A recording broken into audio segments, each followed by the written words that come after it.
Hello. Am I? Okay, so I am logged in there. I do want to like. Uh,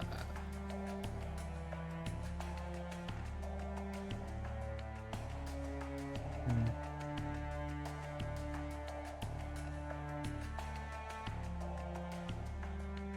All right.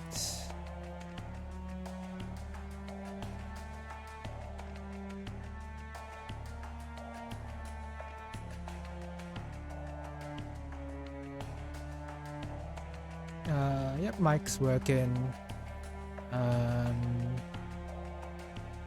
Just give me a second.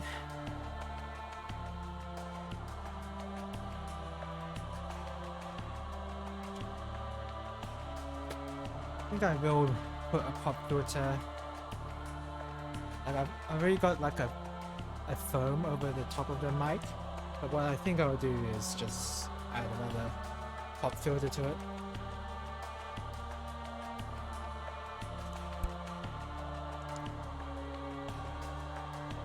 Because last time I checked my footage, it was weird.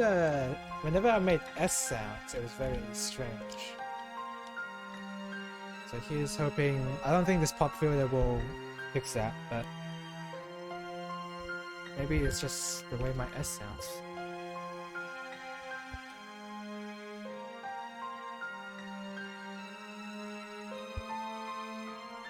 It's kind of in a way.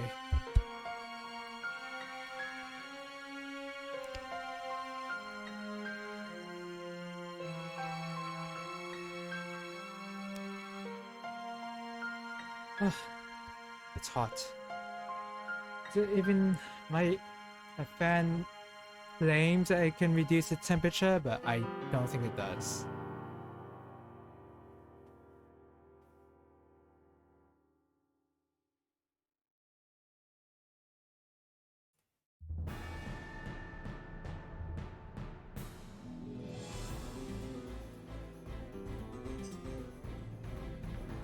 Ooh.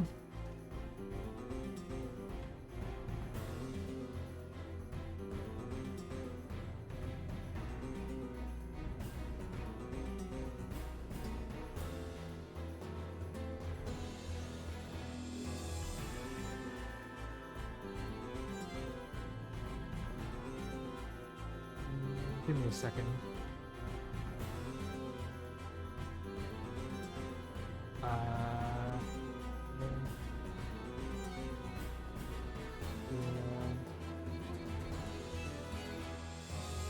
Is that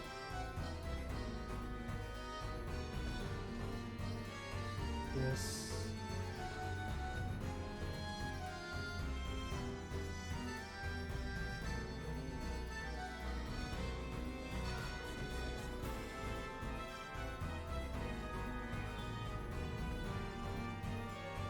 Before I start the stream, I do want to play this.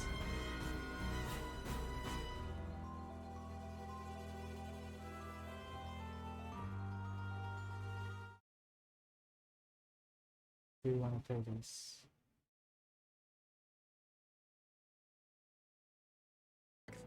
I said this before. It's not playing. Oh, does OBS like prevent?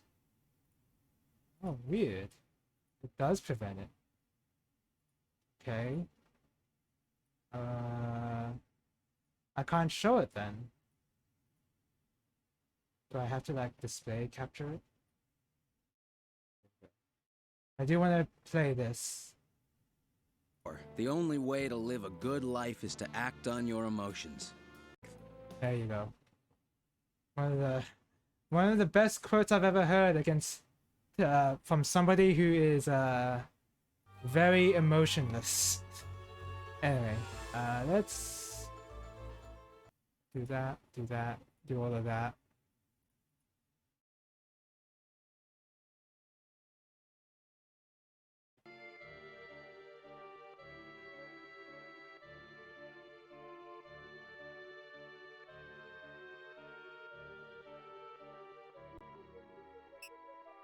Alright. Oops, we don't need a save. There we go. Oh, hello. Welcome to the stream, Ensevo. Hi there. A bit late. Oh, you're not late at all. Trust me. I've just started. Don't worry about that. Happy Christmas to you too. Right now it's 27th of December, so we just finished up Boxing Day. But yeah. Happy Christmas to you. And I won't be streaming New Year's Eve, so very early New Year's to you as well. Hopefully we've all made New Year's resolutions that we can actually accomplish. I know that has never happened for me.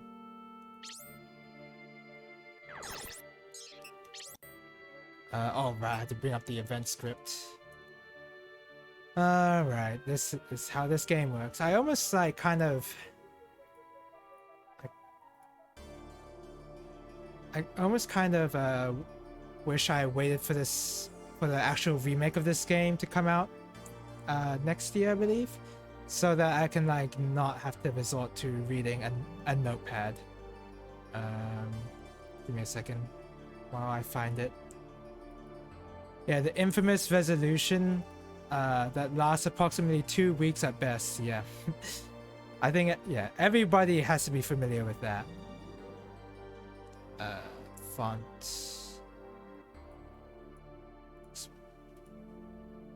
I feel like it's like an international meme almost. Like you don't, it's just something that predated the internet. This kind of like make up New Year's resolutions that would never get accomplished.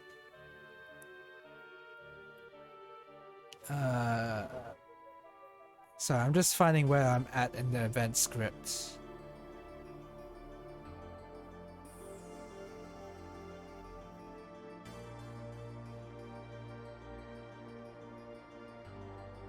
Okay, I think I found it. Found it. Sarabash, are you sure you're okay with fighting in the capital? We can't help it. Yamu... Is that Mu? Yeah, I think so. Yamu war... something Insa. No matter what we do, the OCU and Revolutionary Army are going to be fighting there anyway. I'd hate to have to help the OCU out on this though. Yeah, because he also doesn't like the OCU. I was almost considering playing some shmups today, because I did buy quite a lot of shmups in the Steam sale, because they were all like, well, not all of them were under $10, but all of them were under $15 each, so at minimum. So I bought a lot of games, even though they were like, I justified them being like, oh yeah, that's super cheap, but still amounted to like almost full price game. There's either the choice between buying Elden Ring once or buying 5 shmups, and I went with quantity over quality, even though the shmups are quality, I'd argue. I'm fine with not playing Elden Ring for at least another year.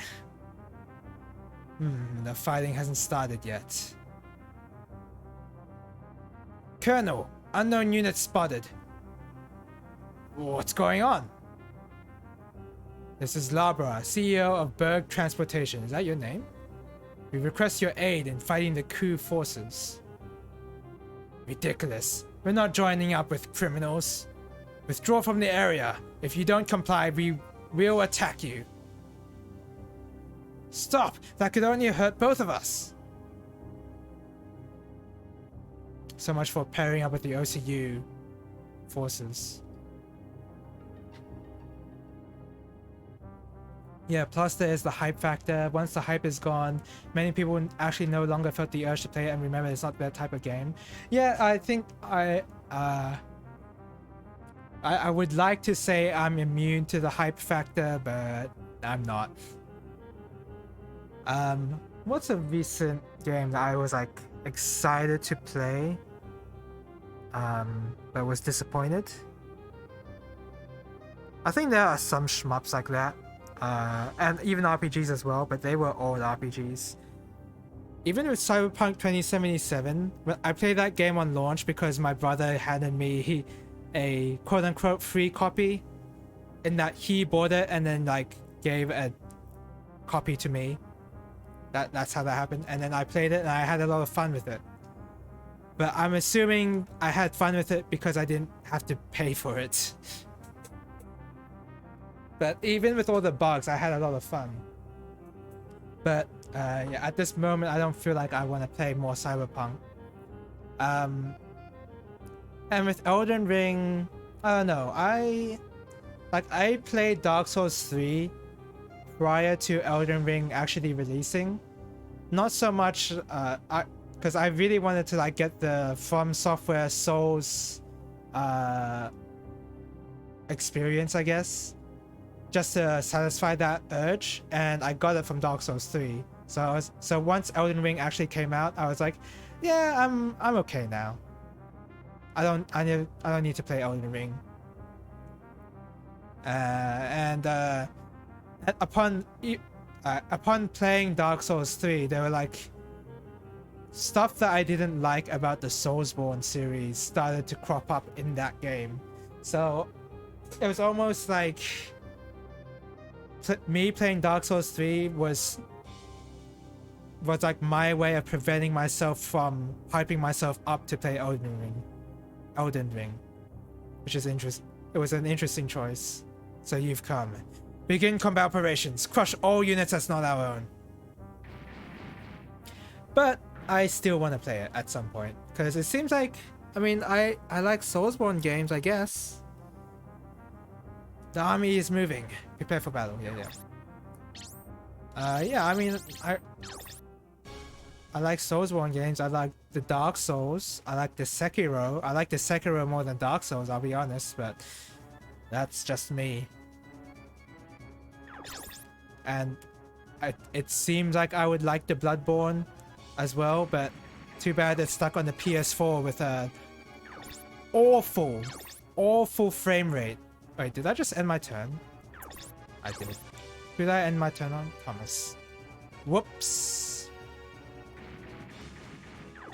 At least when it comes to single player game, you don't have to rush, you can wait years. Yeah, I have been playing a ton of older games recently. I mean, look at the game I'm playing right now, and you can I've already like supported my point that I play a lot of old games. And I've mainly my focus has been catching up on old games more than like, oh, I gotta play the latest AAA title. And just because I have that perspective, I'm very like, I don't know, it's not like I lack sympathy for people who must play the latest game, but I'm slightly befuddled for people who like actively try to play the latest game. I'm sure there's probably not that many people that do that though, honestly. That's not really, I don't feel like that's a common mindset to have, fortunately. Me, I'm just enjoying the games that I want to play.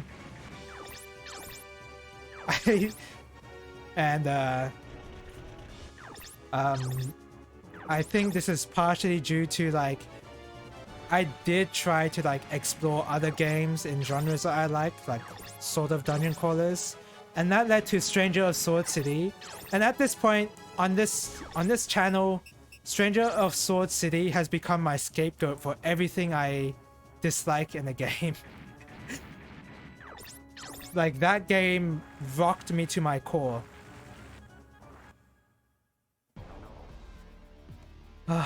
That's what I get for experimenting and playing other games that I don't know that are good.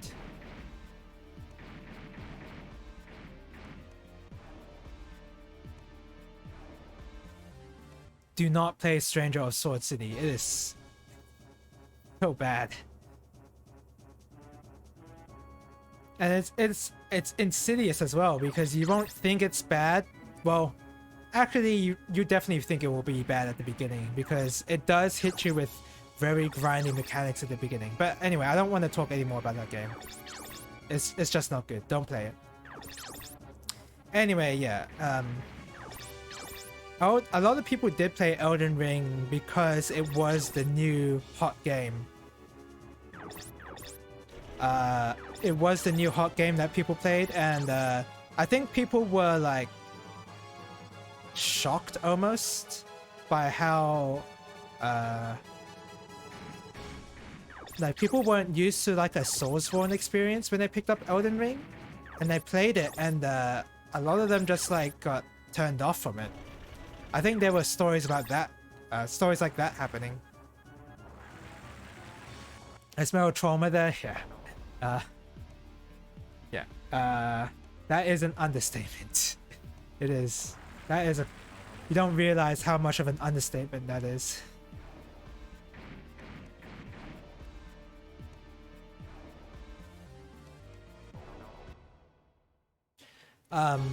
Yeah. So I mean, not that your orders, Colonel. Begin the assault. Attack both the Ku and Berg forces. I think about that, Colonel. Okay, I mean, I guess that's still correct, but I think longer about that would be better. I retreat for now and let the Ku and Berg forces destroy each other. Never! The OCU must secure the capital. I see. Well then, I'll be going. See ya. He's just piecing out. He's deserting? Okay, he's just deserting.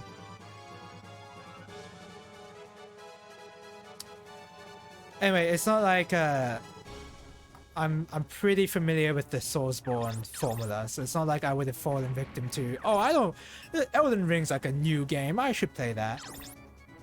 And then I just like I just like return the game within an hour or something. But in my case, it's more to do with I'm just waiting for it to be on the bigger sale, and also it seems like Elden Ring is like a very long RPG as well. A long open world RPG, and it seems like there were PC performance issues on launch. That's what I've heard. Maybe they fixed it by now. I'm not sure. But there were PC issues happening, I think. So it was good that I waited, at least for like some time. Okay, Rocky, how much did you get hit by? Oh my god, you killed him. You just killed him instantly. How much did you get hurt by? Not a lot. Good, good.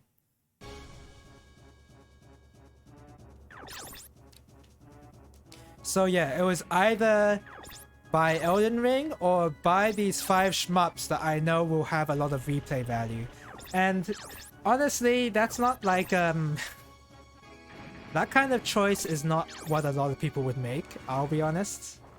I'm sure many people were like, oh, well, I'm presented with a sale, and if I have a budget, I'm just gonna buy Elden Ring rather than these 5 random shmups. These 5 random indie shmup. That was not a choice most people would make.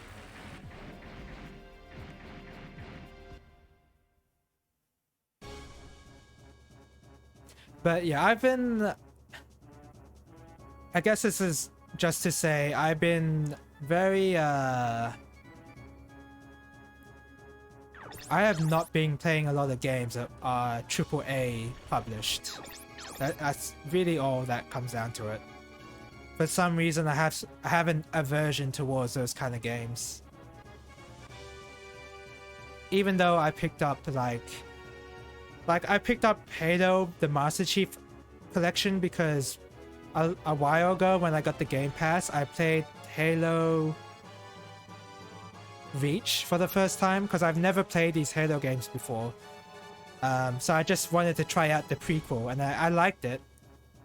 And the Master Chief Collection was on like under $20 or something, ludicrously cheap like that. So I was like, oh, I'll pick that up. This was like a while ago, by the way. This is not, I didn't pick up I did not pick up that collection in this sale.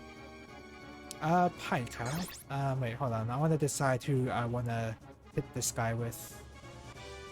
Not Ash, that's for sure, and not Joyce. Joyce is for these other guys. I wish I could get Thomas out there, but maybe Anya would be good. Yeah, just have Anya. Yep, same thought. But in fact, let me see the games that I actually did buy in this sale. I bought Natsuki Chronicles, that's a shmup. Jet Lancer, that's a shmup. Sora, that's a shmup. Caladrius Blaze, that's a shmup. So 4 games that are shmups. And then 3 more games that are shmups as well. So that's 7.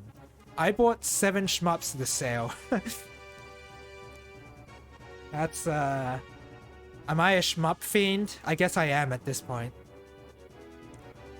And a long time ago, I bought Project Wingman, Halo, and Yoyami Dances. And I think I played a lot of Yoyami Dances because I'm a big fan of Crypt of the Necrodancer. And Yoyami Dances is very similar to that game, except in a more shmup-like format. If you play it, you'll understand, I think. But yeah, that's a very enjoyable game. Very pick up and play. I have started to play a lot more games that are much more skill-based and not as much story. I have noticed I have been playing games like that nowadays. Although in the case of this game, Front Mission 2, I've been I'm in it for the story, sort of. So it's not like I only play shmups or skill-based type games that are pick up and play, but it seems to be my preference. Which was interesting because as a kid, it's almost like the opposite, sort of. Like, of course I played a lot of fighting games, and I guess fighting games are skill-based, pick up and play, sort of. But I did prefer my longer form JRPGs and story-based RPGs and all that. It's just interesting that I've had a difference of preferences since then. Okay, cannon this guy. You should be able to kill this guy, Joyce. Please! Kill this guy. He has 0 AP to dodge with. Thank you. So much experience too. Yeah, I've been staying away from RPGs, and especially since I started streaming, like, I have been playing much more RPGs on stream anyway. So whenever I have like 30 minutes available to me, a shmup is like... shmup fills in that 30 minutes almost perfectly. Like, that's what the genre is like designed to do.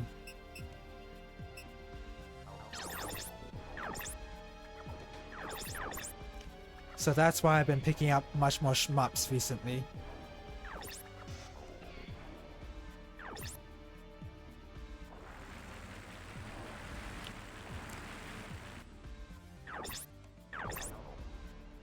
When I have a small break, Slay the Spire is my go-to. Oh yeah. When I share my... I don't have Slay the Spire, but I do share a library with my brother, and he does have Slay the Spire. And when I did play it, I can see the appeal, because the deck building card game aspect to it is very addicting. I can see how it is. And I did get addicted. Don't get me wrong. I did get addicted at some point. But I think in my case, I enjoy watching other people play Slay the Spire than I do actually playing it. And I can't really... it's not because I don't have fun playing the game.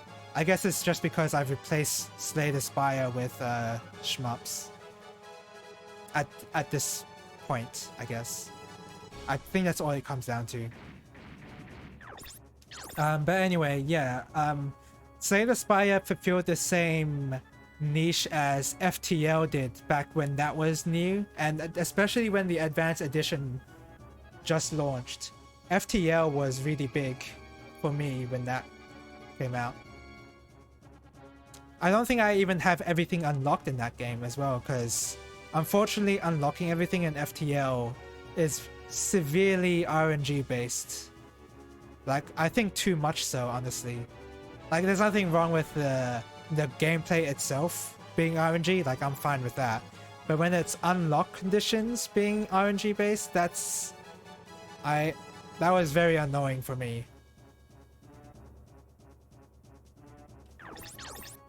But otherwise, I had a lot of fun with FTO, and Slay the Spire did scratch that same itch almost.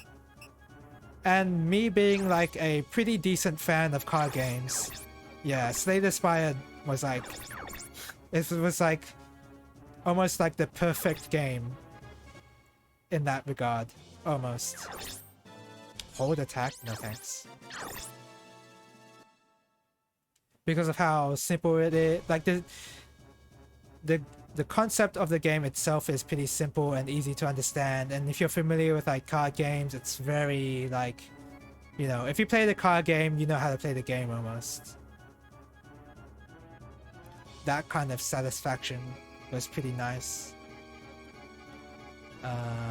It's very hard to see what units I have under this bridge. Well, okay, this is Thomas. Gunner, huh? Ash will destroy every time he shoots somebody, he will destroy them instantly. So I don't want to do that.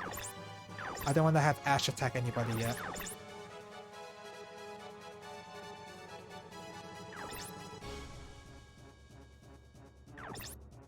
Oh god. Thomas really needed the XP, it seems like. Okay, Joyce, you should be able to...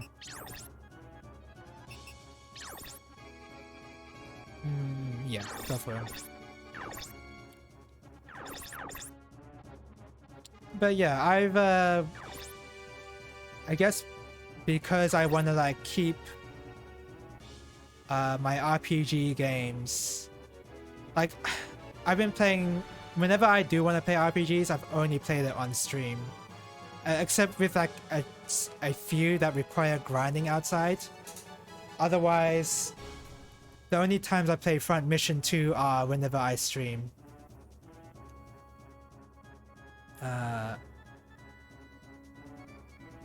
Yeah, if I picked up Elden Ring, it's for the express purpose of playing it on stream, which I don't think is like...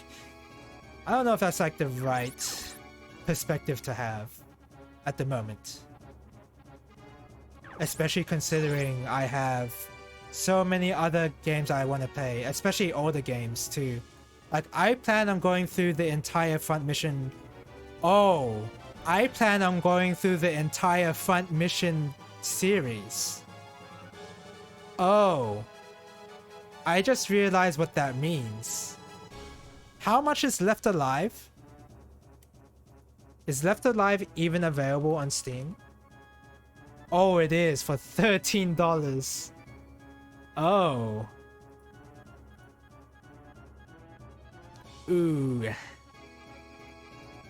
Okay, I don't know if I can stomach Left Alive. Ooh. Is that something I want to buy?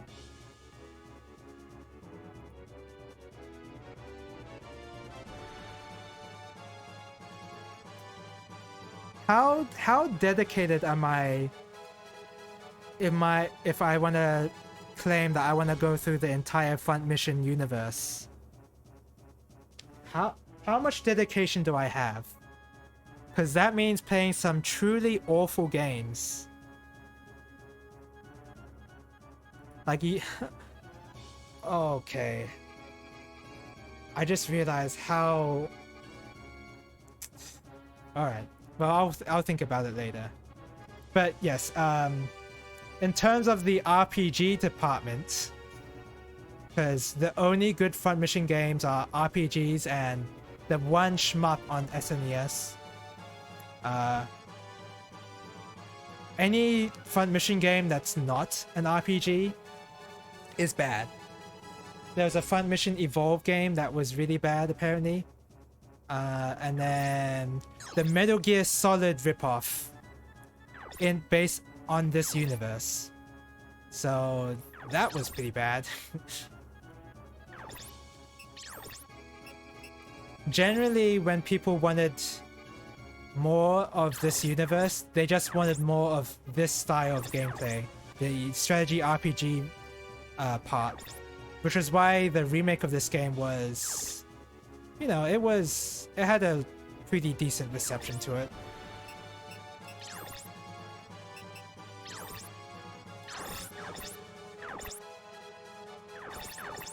But for some reason, Squeenix was like, oh, people wanted a Metal Gear Solid ripoff. That's what people wanted, right? And needless to say, people didn't.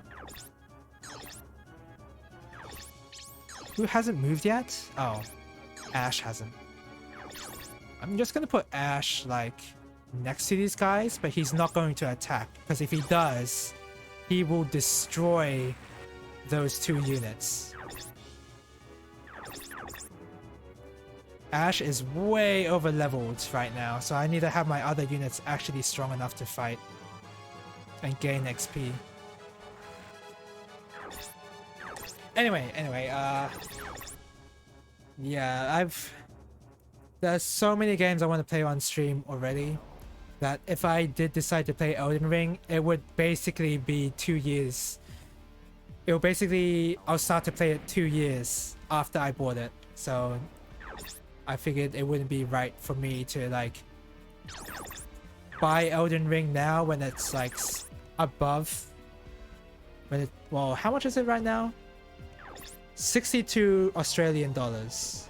I mean, that's a pretty decent discount, but if I'm intending on playing it years later, I can obviously get it for cheaper, so.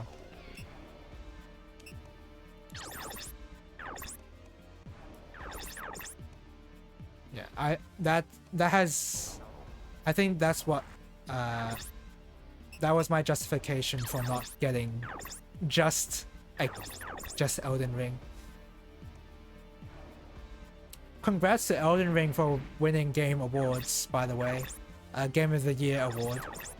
It probably deserves it. I mean, I haven't played it. I haven't seen any footage of it really, other than like a few small clips that don't spoil anything really.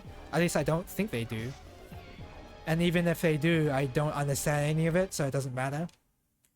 Oh my god, Thomas, you're nearly almost gonna die.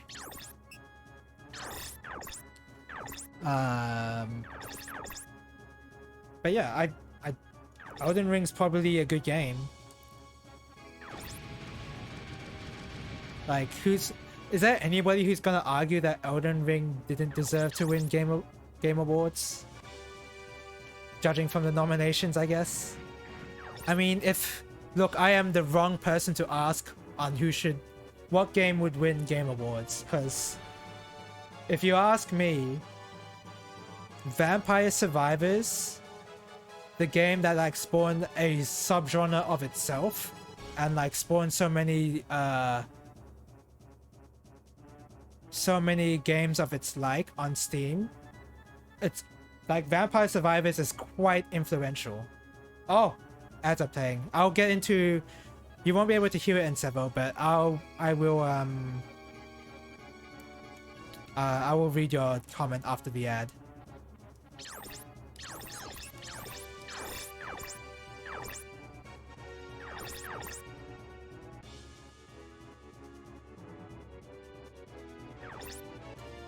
I'll just keep playing through this thing. Thomas? Oh, Thomas has already read, so he can't go again. Who's this? Oh, Roswell. Okay, Roswell, why don't you, just attack this guy. Punch him.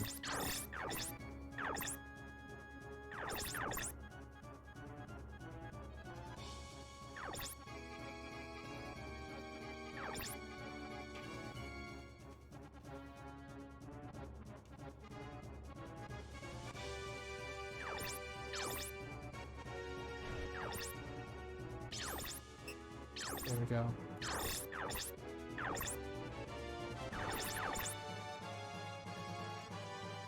Okay, we're back. It seems like maybe, hopefully the ads are over when that announcement has played. I sincerely hope so. It's not like Elden Ring had much competition for that award, even though it doesn't matter much, to be honest. The awards don't matter. Yeah, let's get that out of the way first. The awards don't matter. Because if the awards mattered, I'd be much more annoyed that Stray won Best Indie Title of the Year and not Tunic or Vampire Survivors even. Vampire Survivors does a simple thing incredibly well, and it spawns so many subgenres of itself on Steam. Like there's so many like Vampire Survivors like on Steam just because of that game. That's the power of Cat for you. Yeah. Yeah. It also has the non-gamer appeal, which it seems like the Game Awards has been leaning more towards. Whatever game is less of a game, it is more likely to win an award. Now, that's not the case for every award, but a game like It Takes Two winning an award and Stray winning awards, it's very those nominations are very much geared towards people who don't generally play games and are okay with very basic gameplay mechanics. Now, Stray may have a good story. I wouldn't know. Maybe it has a spectacular story. But, you know, I would not know. But if you look at the nominations of Best Indie Title of the year, there was Tunic, which I love, even though it has a lot of the end game has quite a lot of flaws, honestly. I don't really like the design choice they made for the end game, for the post game rather, not the end game. The post game design choice was, I don't think they should have taken the route of changing it into an entirely different game, in my opinion. But I still love the game. Like everything before the post game, I really love. And Vampire Survivors deserves an, like I think it should have won, honestly, because of how influential that game was for quite some time. Vote on 90% from the jury, 10% from the public. From that very moment, it doesn't matter. Oh, it's 90% from the jury?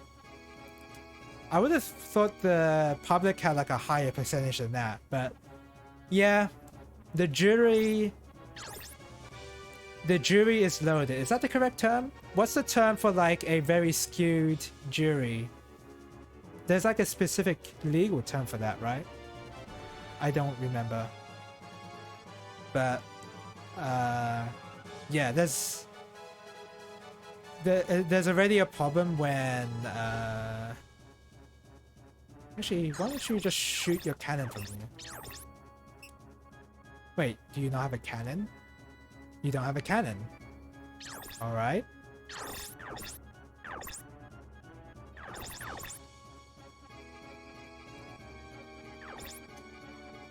But yeah,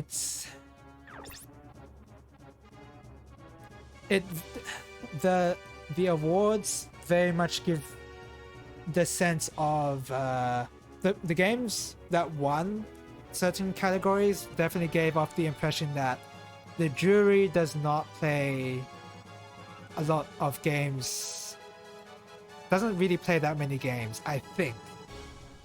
Maybe I'm wrong. I could be wrong. In fact, I could very much be wrong, but it kind of felt that way to me. I don't know. Especially with Stray winning and It Takes Two winning last year, I believe. It Takes Two should not have won any kind of award, honestly. And this I can say without, like, okay, I am a little, I guess I'm a little biased here, but when I see so whenever I saw footage of It Takes Two, I was watching a playthrough of Retsupre actually playing through that game. Slow Beef and Diabetes.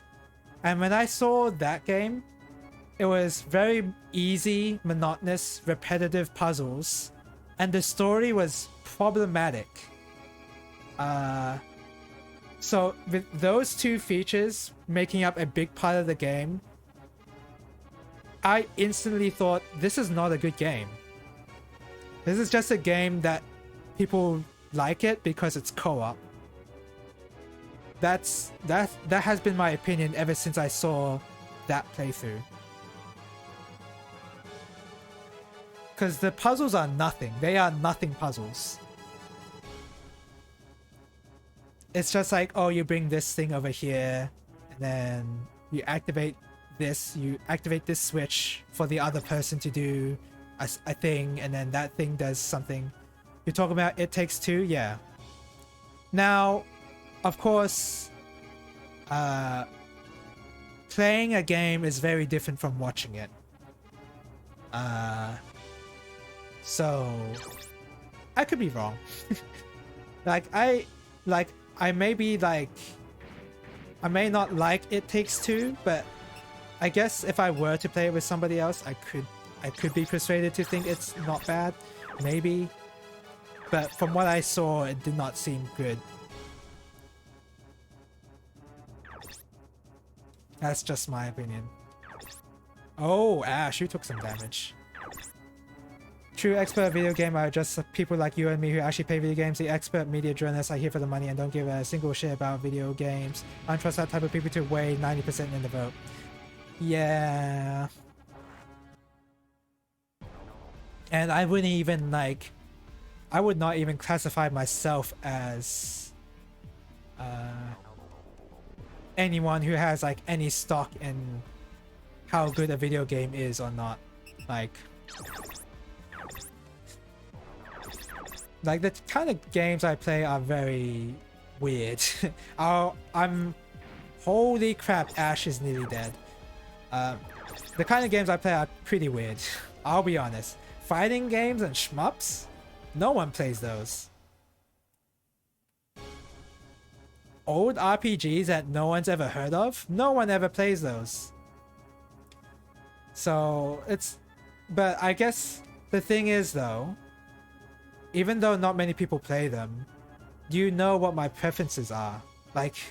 I'm not out here to say, oh, I'll play the latest Kojima game or whatever. Because I don't know why I said Kojima. I wanted to say AAA, but I've not really played a Kojima game, so it's not like I have any opinion on that. But I guess I'm not a massive sellout, I guess is what I want to say.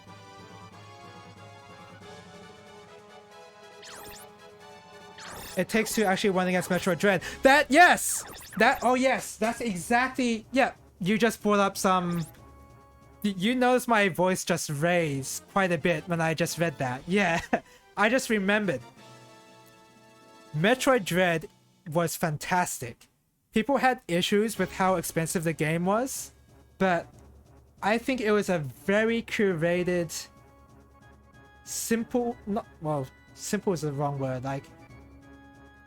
It was a tailored experience in its short playtime, and it didn't want to waste your time at all. Metroid Dread I think was very well designed, even though I think it was a little overpriced, but still, I think it was fantastic. And It Takes Two winning over Metroid Dread really pissed me off. Yeah.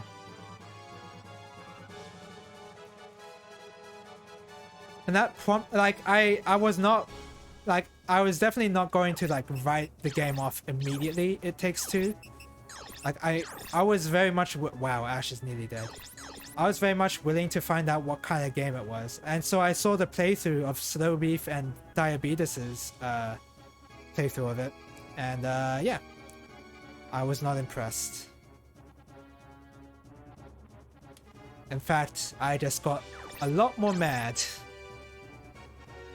Okay, Ash needs to get out of here. Amiya needs to heal up. Wait, that's not Amiya. Where's Amiya? Right here. There you go. But yes, Metroid Dread is really good, and it just seems to me that people don't appreciate that much. And the story of Metroid Dread worked pretty well as well, because I was not expecting them to like follow up on Metroid Fusion. I totally expected them to like just I don't know, like not follow up on that, but they did. It's actually surprising that they made a continuation of Metroid Fusion and made it work really well too. Like in terms of story, it did really well. In terms of gameplay, it did well. In terms of level design, it did well. Music was I don't know if music, I can't really like recall a memorable song from Metroid Dread, but the ambience was really good. I think the ambient songs were good. It's just that the soundtrack was like was serving a different purpose and making bombastic songs. It was not perfect.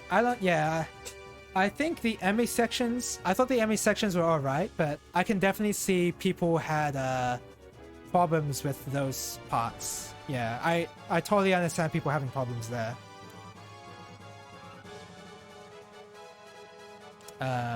And some of the boss fights are not that great. There's one that's underwater that's pretty not good. But most of the boss fights are good. And then they do reuse a lot of the same enemies. It's almost like you almost encounter palette swapped enemies, which is interesting in a modern game to see, because that's like a thing you see in old retro games. But this time in Metroid Dread it was really weird. So there's problems there, yeah. But otherwise I liked it a lot. I think the problems with the palette swap was very noticeable with the infected Chozo bosses. Those guys, they appeared a lot. Not for the better, I think. I mean, it was not that perfect. Many people waited for a Metroid in 2D, and the title Dread was a nice throwback to an old title supposedly thought 10 years ago or so. There's a certain history, I'd say. Yeah, the anticipation was also part of like how big it was. I think I agree with that. Because what was the well, the latest Metroid game was technically Samus Returns on 3DS, I believe, which was a remake of Metroid 2, which honestly did have problems. And a lot of people preferred AM2R, another Metroid 2 remake, which I haven't played yet. I gotta play that. But yeah, it was a flawed game, and it was very clearly they were trying to like learning on the fly almost kind of level design, or not really level design, just design in general. And then before that it was it Other M before that? And yeah, Other M is quite infamous. I don't know if Other M was directly before Samus Returns, but it's like around that time. People was very sour towards that game. For good reason.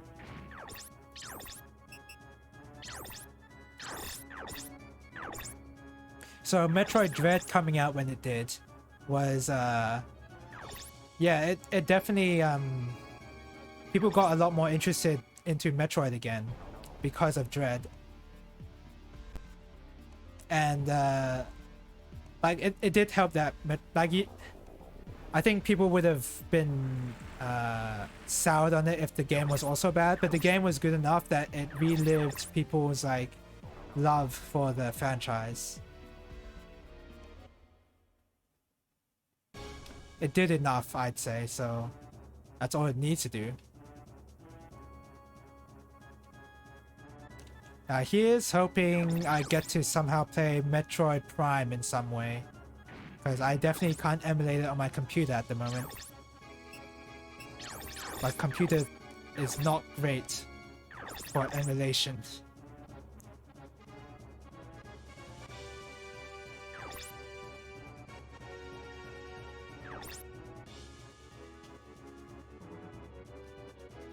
It Takes Two wasn't bad, but it featured the usual couple problem situation, a trope.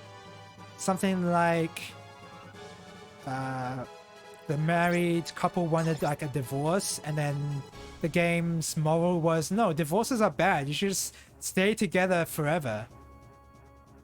Wasn't that the moral? That's what I meant when I said that the story was problematic. Like, you should learn to love each other again. Why divorce each other? I mean, kinda. Yeah. I mean, that's how I interpreted it.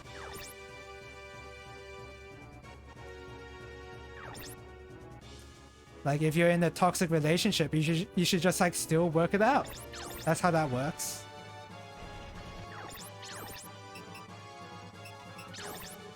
Yeah, go for that. The puzzle parts was weak, very weak. Yeah, I saw how weak it was when I saw the gameplay snippets from the Vetsupre playthrough. Yeah, that was this is like I'm watching the puzzles, and this is from the perspective of somebody who actually has played a lot of Portal 2 co-op.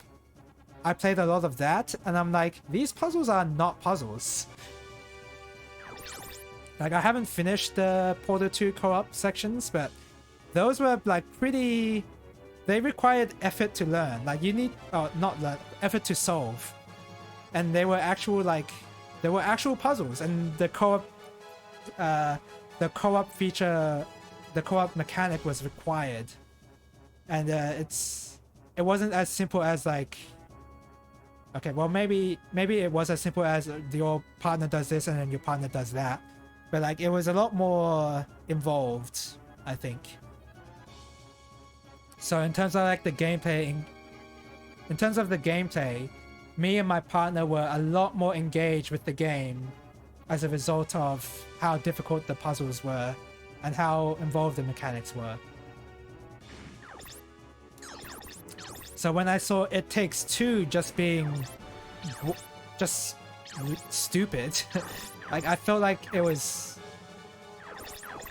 Like, it felt like it was insulting my intelligence, and I wasn't even playing the game. I was not even the one playing the game, and I felt like it was really, really easy.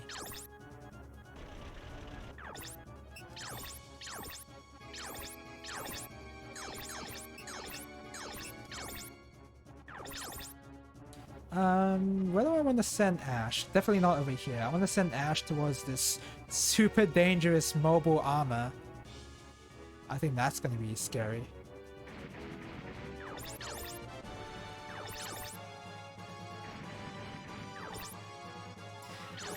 And the It Takes Two company made A Way Out. And yeah, that game is very flawed and does suffer from the same problems as It Takes Two, kinda. But I think the difference with that is...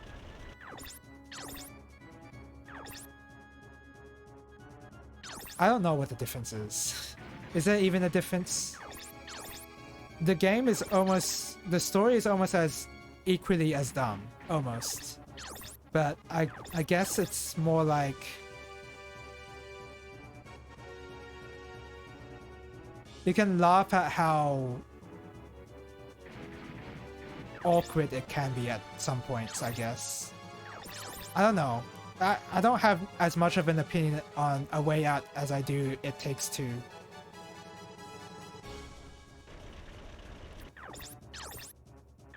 Maybe because A Way Out was a lot more... Like, it was their first game, basically. So I kind of forgave them for that, I guess. I don't know.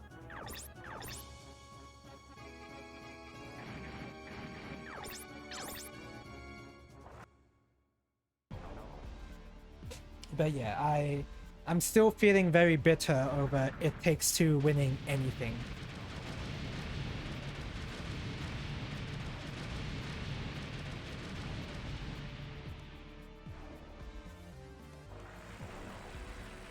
I didn't see much about A Way Out, but it's certainly more interesting in terms of a story, I'd say. See, I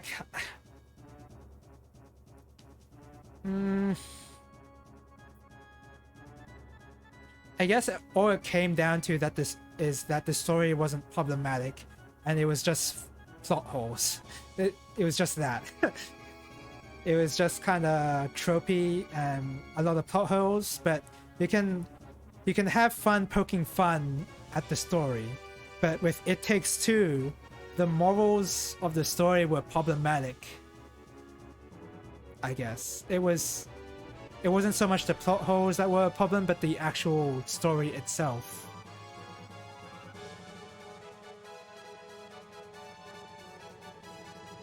Between It Takes Two and A Way Out, I'd say one was more adult, but both were very usual and well known.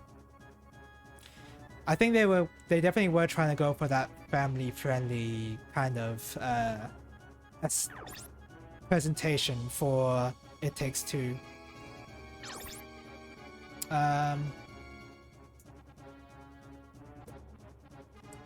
Yeah, I don't know. Again, these are games I haven't played, but I've seen playthroughs of. And playing a game is different from watching a game. That's very obvious. I guess I'll have Ash shoot this guy. No skills, that's very cool. That's very cool. Meanius! Escape? No. Why would I want that?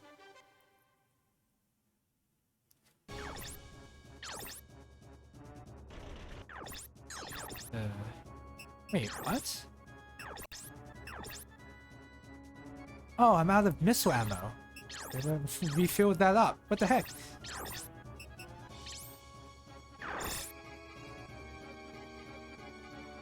Armia is definitely going down here. Yeah, still feeling bitter about It Takes Two.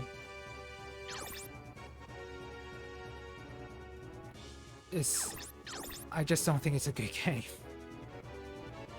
It looks not good, is I guess what it comes down to.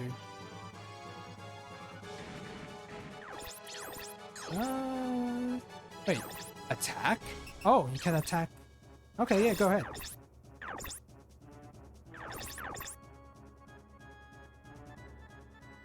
Like, in terms of story-driven experiences as well, it doesn't even... Both of those games don't even hold up either. So, the only appeal I've found from those games is that they're just both co-op. And when a game only succeeds just because they're co-op, I feel a little bit miffed about that. Because all that tells me is that the game is very shallow.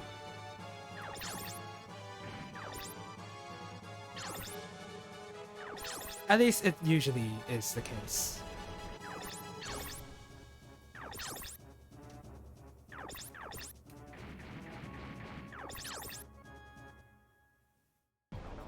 Not always. I mean, there's obviously like dedicated co-op games that are good. Like I named Portal 2, and there's a couple of, I think there's indie games that are good co-op games as well. Love in the Dangerous Space-Time, I think it's called. That's not bad. Can't really name any others, but I just assume indie games are knocking it out of the park with all these other genres, and AAAs are more well known, but they're very superficial most of the time.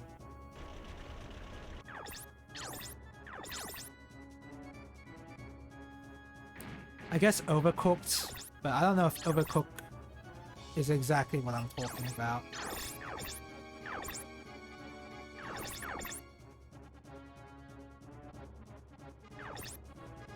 Okay, Rocky, I didn't want you to kill that guy. I just wanted you to soften him up for Thomas. That you just outright killed him.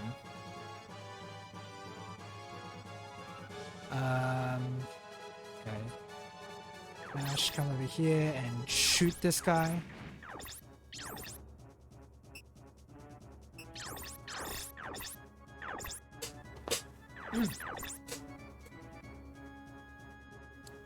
Yeah, I guess I just have a natural disdain of anything AAA at this point, whether it's a good game or not.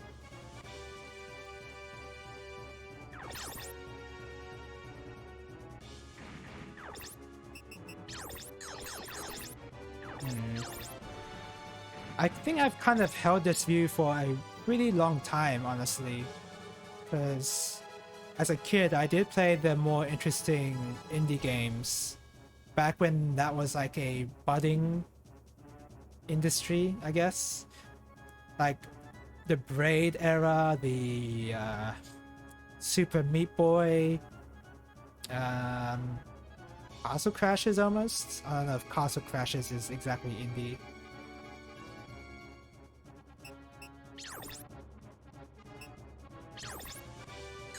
Don't go for that.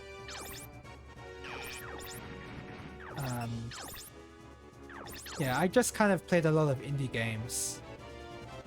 So it's... I do have a skewed perspective towards indie games. And as a result, I don't really know that much about the AAA industry as much as I should. Jeez, Amir, calm down. Like, what's going on in the sport? What's going on in the sport game genre? Is there anything going on there?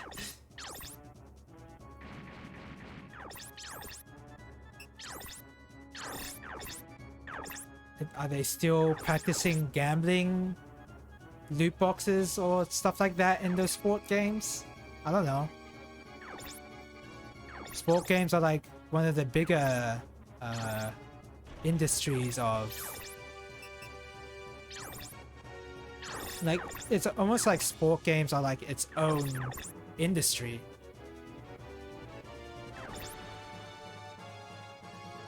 They are farming people money with FUT. What's FUT? But what is that? I feel like I should know that. That sounds like NFT to me. Is it basically NFT?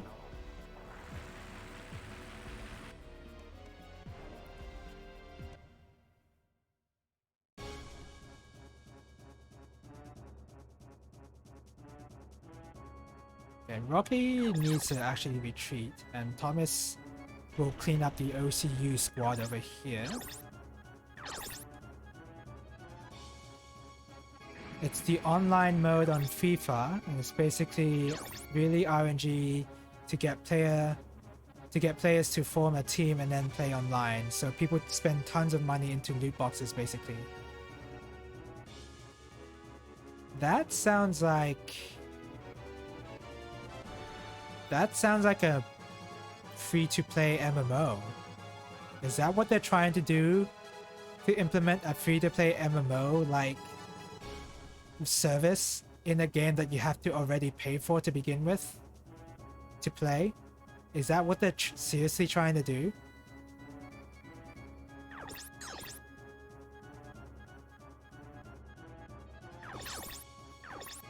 It is, but it's even more scammy than the worst MMO.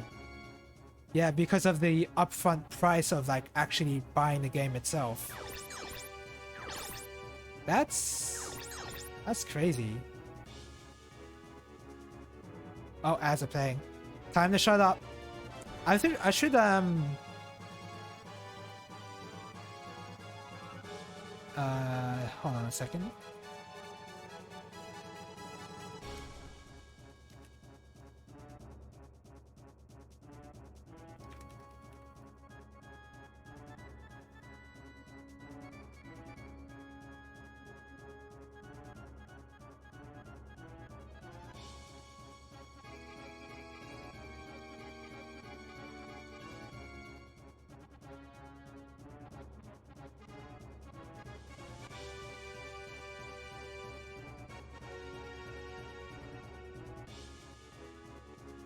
I'm gonna get some water in case people have ad blockers and don't know where I'm at.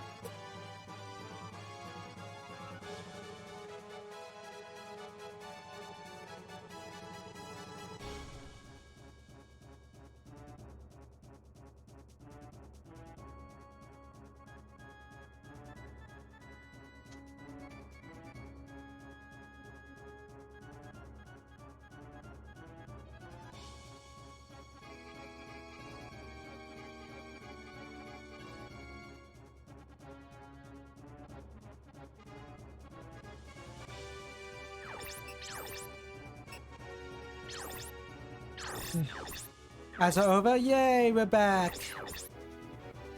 Yeah, that's crazy that FIFA's doing that. And aren't they like a yearly release as well? Like there's like a new FIFA game coming out each year. So not only is there that, but there's also the super scummy online mode that you have to deal with every yearly release. And if you want to be current, you have to like spend all that money. That's crazy. If you want to like keep up with the best teams or something.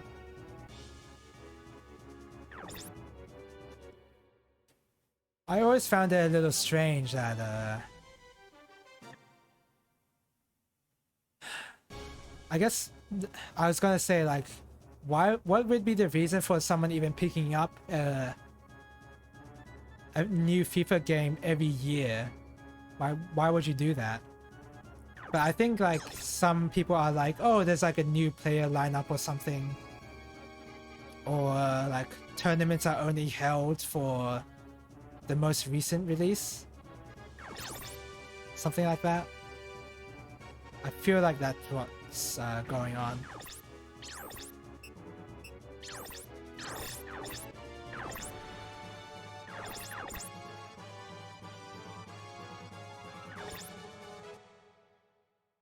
They just changed the Excel generate player statistic. They just change around player statistics, really? They don't even add new players. I assume they add new players, I guess, but... And that's all the game engine. Didn't change since 2014, damn. Since 2014, that's... I guess that's not really that out of the place, but... Certainly doesn't justify a yearly release.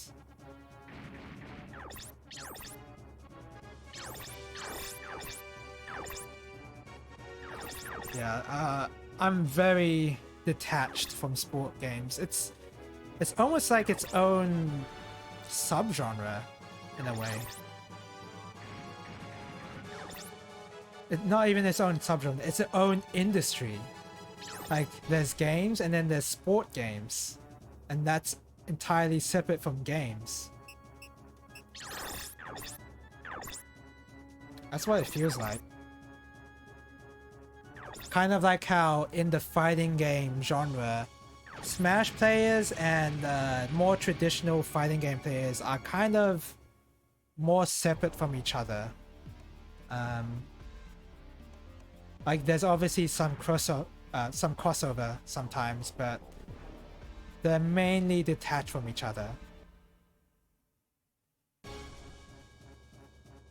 And that's why I feel like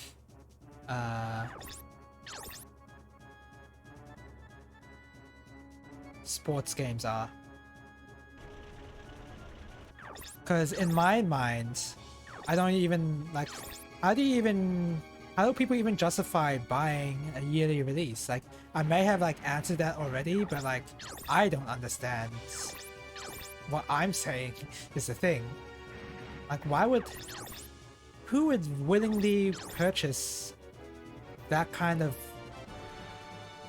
service model for their sport game?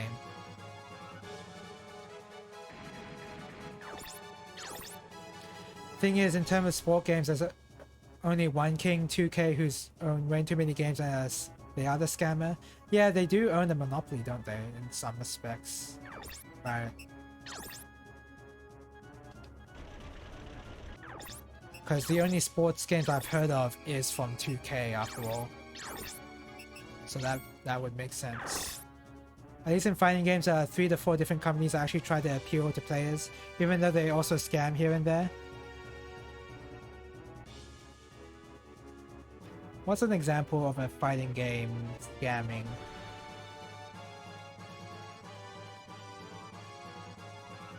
Season passes and new characters costing money can be... I don't know if it's scammy, but it's scummy. It's pretty scummy. Then trend to DLC for characters a big no-no. Yeah, I don't know if it's a scam, but it's pretty scummy. It's pretty annoying that you have to like deal with that. Game announced 99 DLC already. Is there a game like that? KOF 13 definitely had aspects of that, yeah.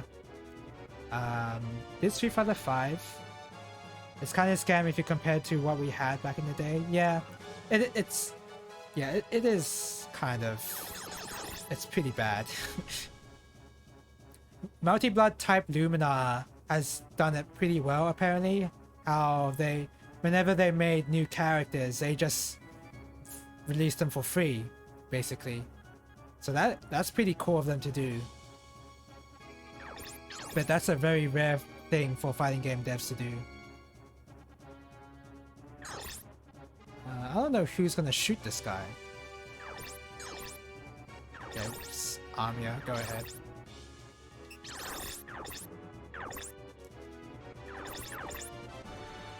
But when I brought up fighting games, it was more to do with like, it's like making an analogy to how detached something is within the same category almost. Like that technically in the same category, but they're actually pretty separate. And that has been my opinion with sport games.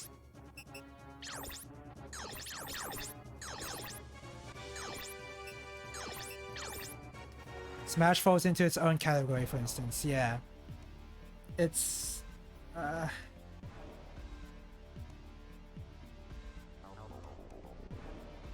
yeah, that's just how it is.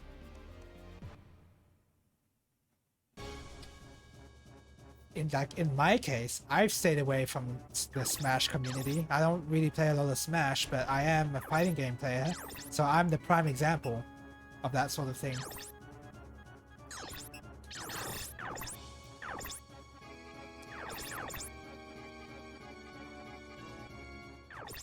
Oh, that was some nice shooting. Nice work, Thomas. That was some good XP.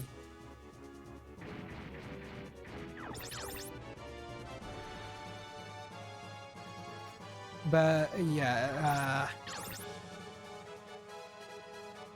yeah, that's crazy that sport games are doing that nowadays. And this, again, this just goes to show how not well acquainted I am with the AAA landscape, unless it's incredibly severe or for a company I know pretty well, like Blizzard, for instance. Like, I know what's going on with Blizzard, because Blizzard doesn't... Every opportunity Blizzard gets to shame itself, Blizzard takes. So it's pretty hard to not hear about Blizzard. It's just the kind of company they are.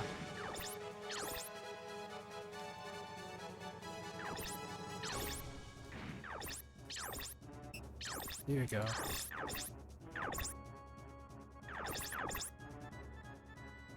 I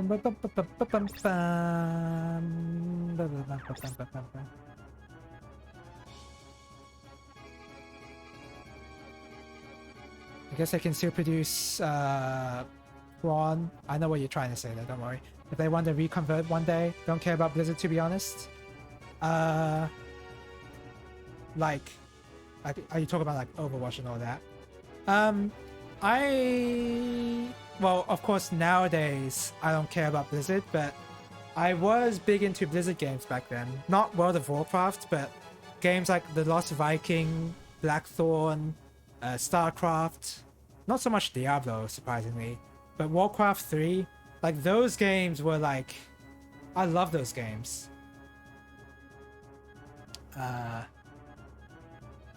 It's very old stuff. Yeah, I know. It's... Yeah, of course, like... That's very... That has never been what Blizzard... Blizzard has never been like that for the longest time. So, I know about Blizzard because of those sort of games. And those games are really good. But... Yeah, Blizzard nowadays is a joke.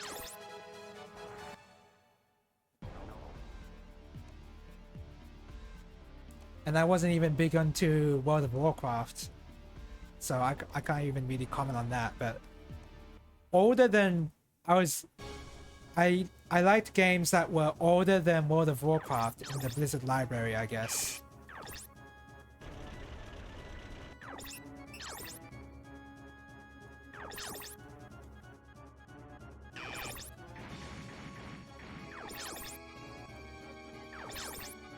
So it's weird. Like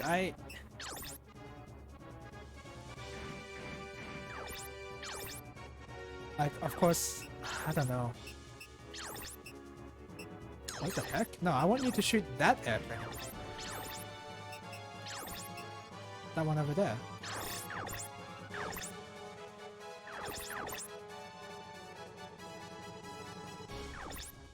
Nice, nice.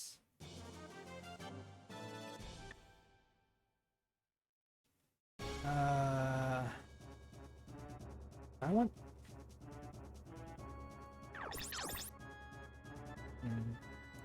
Guess I'll get a move in Roswell here.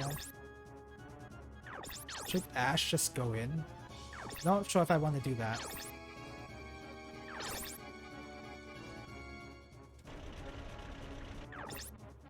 Oh, I didn't want to... Whatever.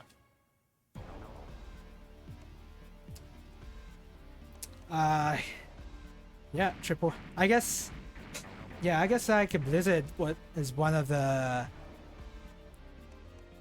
prime companies that made me jaded towards the AAA industry.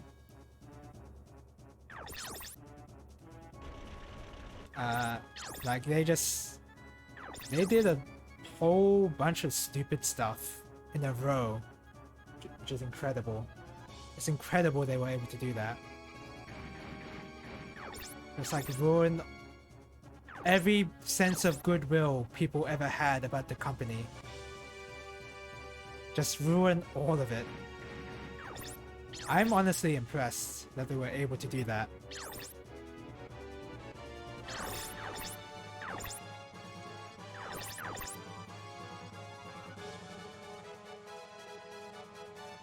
Miss!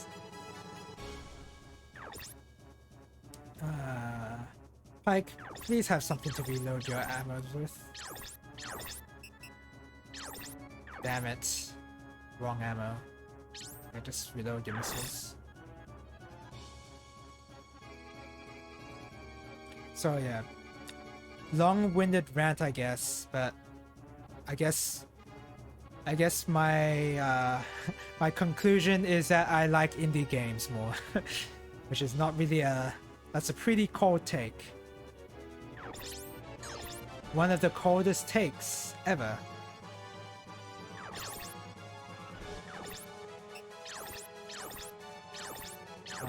Yeah, give myself some rocket ammo.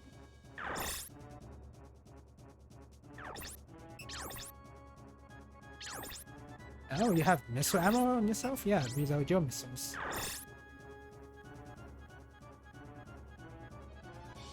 Who hasn't gone yet? Oh, Ash.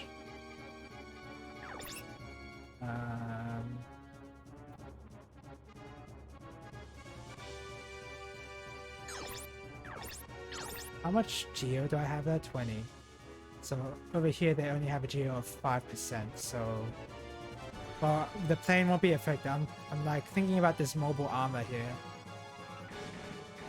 And I think this is a good choice. I should be able to dodge a lot of stuff while next to this building.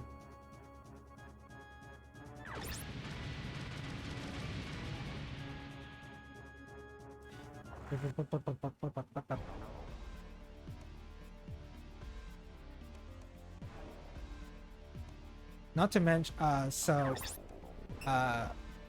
the Game Awards, like God of War, won so many awards in this year.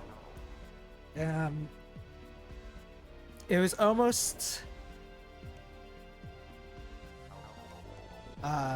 what are the words I want to use here? It was almost shocking how blatant they were in just having God of War win every award ever, because that's a Sony game and the Game Awards is being sponsored by Sony, or at least is heavily funded by Sony.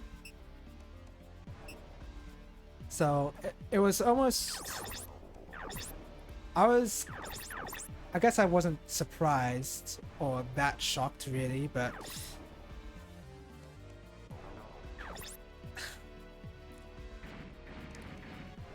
maybe I don't know. It was pretty funny how blatant they were and just having God of War win everything, even like best soundtrack. Wait, God of War won best soundtrack, didn't it?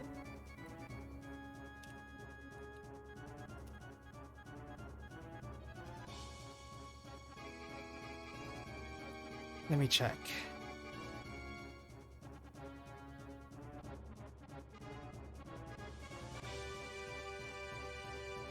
Wow, their own website loads very slowly.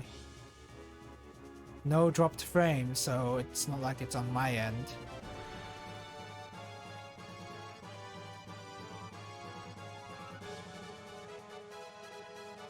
Okay, their own official website sucks. Cool. Okay, here we go. I guess I'll just rely on Google. Audio design, God of War, Ragnarok. Score/soundtrack, God of War, Ragnarok. It did win Music Award? Yeah, it won both of them, if audio design counts, I guess. And I wouldn't be able to comment on the audio design, but every time I like tune in into a clip of somebody play God of War,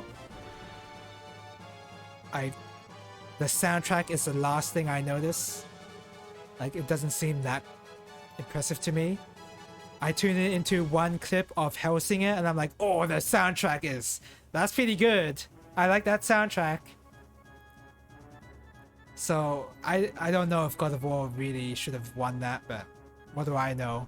Maybe I didn't play the game. I didn't play the game enough to listen to the good music.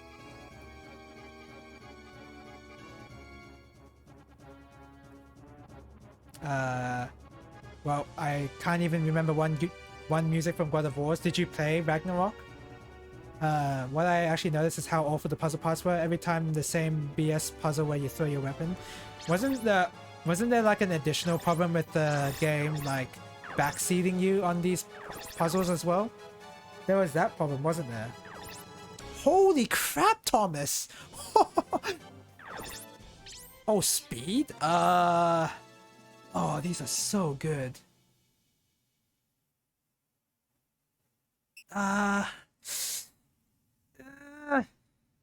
You don't need best position, maybe?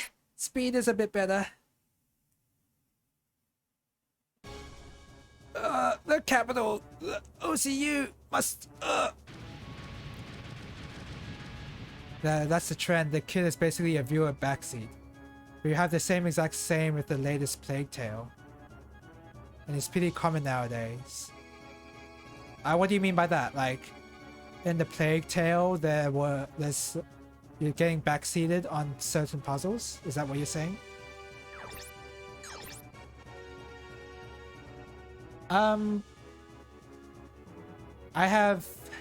Maybe I shouldn't say anything about the Plague Tale. Now, being told what to do every 2 seconds. Oh, okay, fair enough.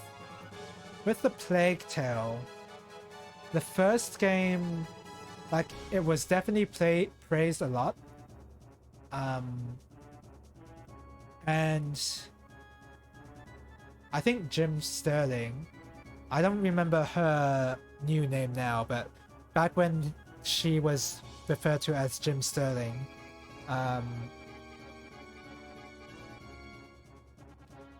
she did give it like a high, she did give high praise to A Plague Tale, the first game at least. And when I saw bits of clips of it, like bits and just clips of it,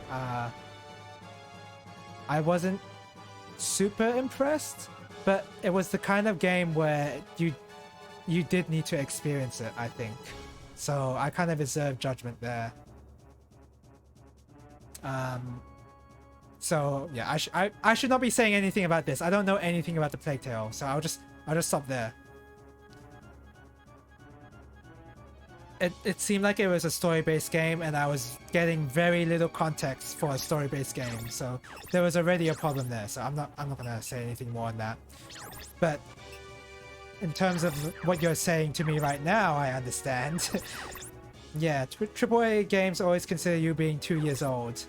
They're trying to they are definitely trying to market towards people who have very short attention spans, I guess, for some reason.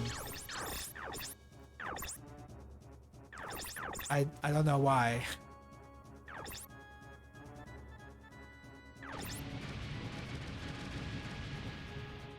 Like,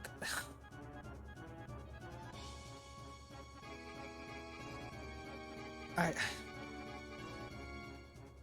don't know. Maybe I'm just kind of, there's like that aspect to it, but also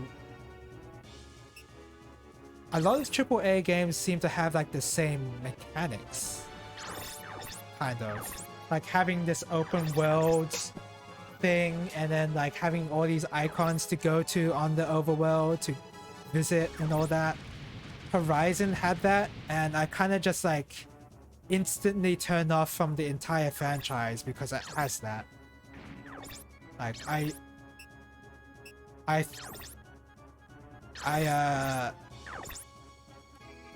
dismissed the game because of that aspect to it, even though I probably should not, because I don't know what the game really is like, but I can't help it.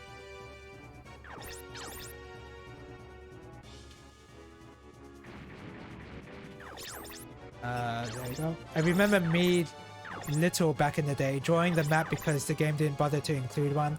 Yeah, that was a very common thing you had to do in like old dungeon crawlers. And Etrian Odyssey did try to relive that kind of certain aspect of like having the self-discovery nature of these dungeons, because they wanted you to draw the map itself, and every time you reach a new dungeon, there'd be new things to learn. And you had to learn them by yourself. Okay, go for... No. We're gonna go for this one, and then try to hit this guy.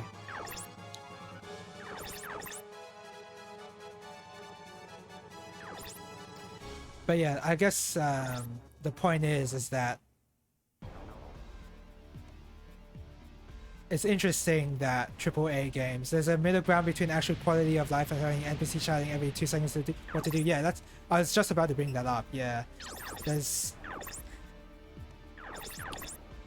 difficulty is hard to design in a video game for sure.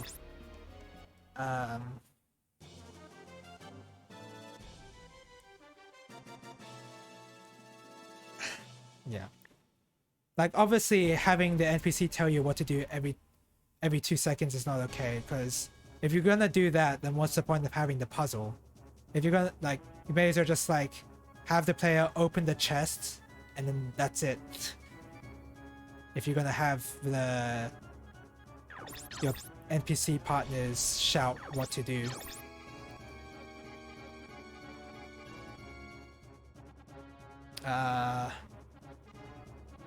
But you should not...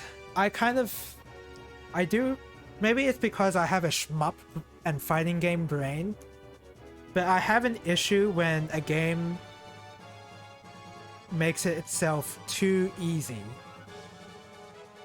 And of course, difficulty is subjective. But when you have, like, for instance, if you have God of War Ragnarok make puzzles insignificant because of the backseating thing, I am less engaged with the game as a result. Because if the game is so easy I don't have to spend any time to think about it, then I'm less engaged with the game naturally. Like that's natural, I would think. But of course, if you make the game too hard, you're not gonna... that's gonna turn away some heads.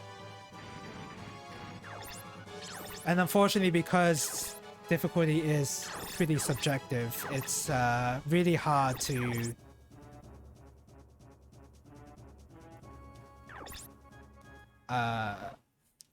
get the right balance, I guess. I mean, well, with regards to the backseating, that's easy to fix. With that particular aspect, that's easy. But with like subtle things like how enemy acts or whatever, enemy AI, how smart the AI is or whatever, that's tough to balance. Which is weird to bring up with God of War, because that game has different difficulty settings, doesn't they? Don't they? Sorry. Wait, it does have different difficulty settings. How if it has different difficulty settings, how come on all of the difficulties you're still getting backseat on the puzzles? Wait a second. Like, have the option to let the player get backseat on puzzles and not even think about it, but then also have the other option for the other guys to not talk during the puzzles. Like, wouldn't that be easy to like code in? Like, if it's basically an if-else thing. If this difficulty, have NPC say nothing. Else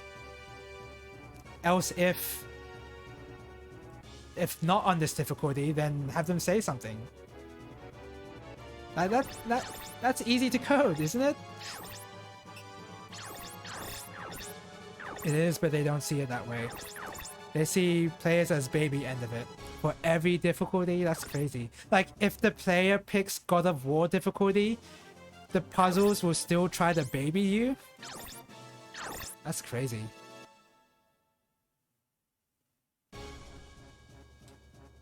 I can't believe an old game such as Silent Hill actually got it right by separating the action difficulty and the puzzle difficulty. A game that old gets it right?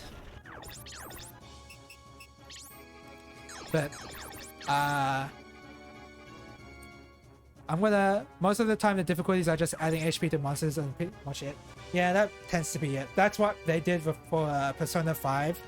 And I had less fun with Persona 5 as a result near the end game, because all it amounted to was... or take time to separate audios. Oh, yeah, I guess that would be a thing to actually try and code. What was I gonna say? Persona 5. By the time I reached the end game of Persona 5, I was playing on the hardest difficulty, and I was bored. The boss fights weren't hard. Like, learning them was like, that was fun, right? But as soon as you learn the pattern, the next step was speedrunning the best you can until the boss's HP reached 0.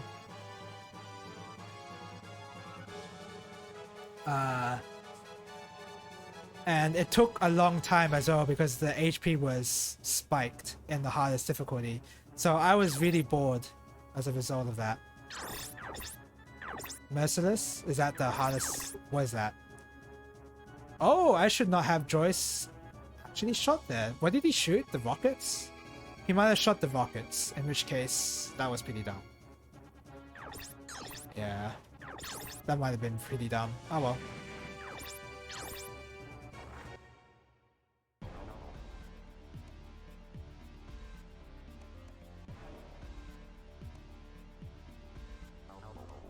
Oh, look at that. I can change the bot messages.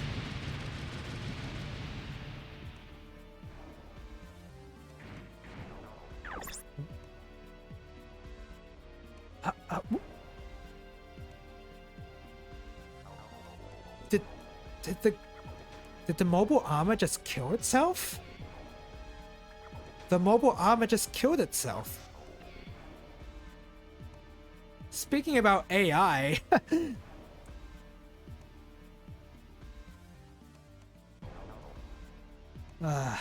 okay, that was weird.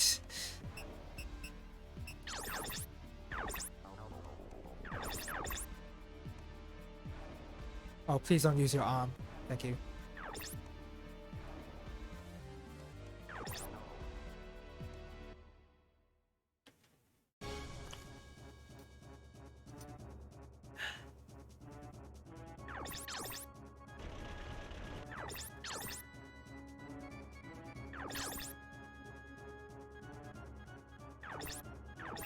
I don't know if Insevo can... I'll read what Insevo is saying after the ad break.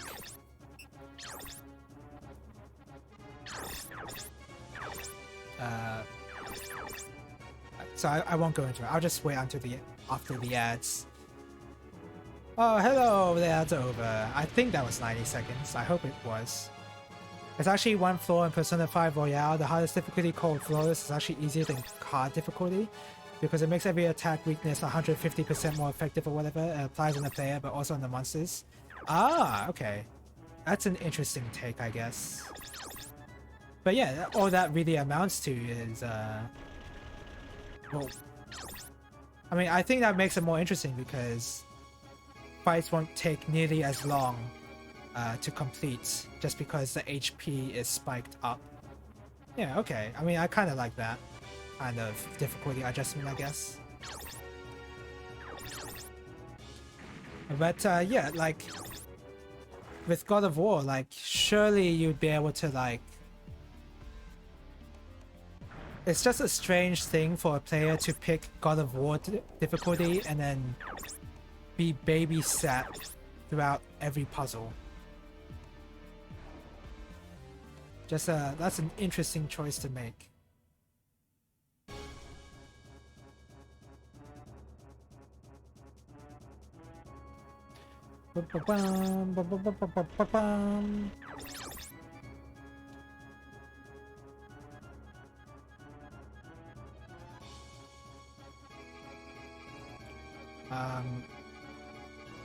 And also they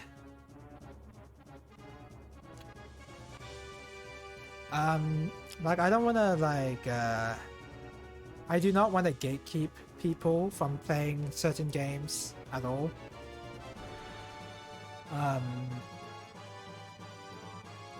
How do I say this in a not offensive way?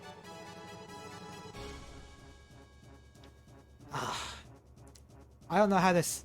I really don't know how to phrase this in a way that that I would agree with.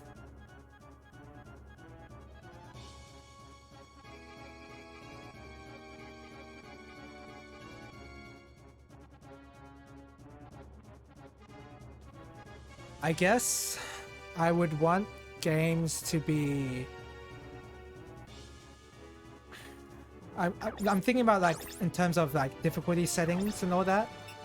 Can we use... Ooh, you need that heal. Okay, wait, get back.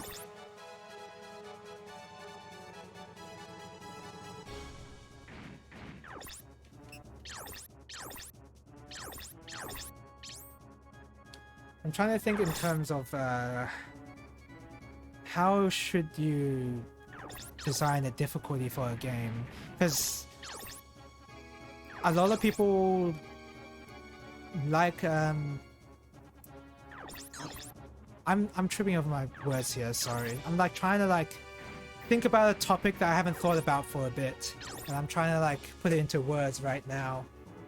which is pretty tough. I guess I'll just say what I prefer. I think I'll move on from there. I prefer it when a game doesn't have a difficulty setting, like a Dark Souls, kind of. I much prefer like the game experience being a bit more like sort of handcrafted, or at least intentional, like it's intentionally designed in a way with this kind of challenge in mind, regardless of how other people perceive of its difficulty. Now this is not to say there shouldn't be difficulty settings. It's... I don't know what I'm trying to say.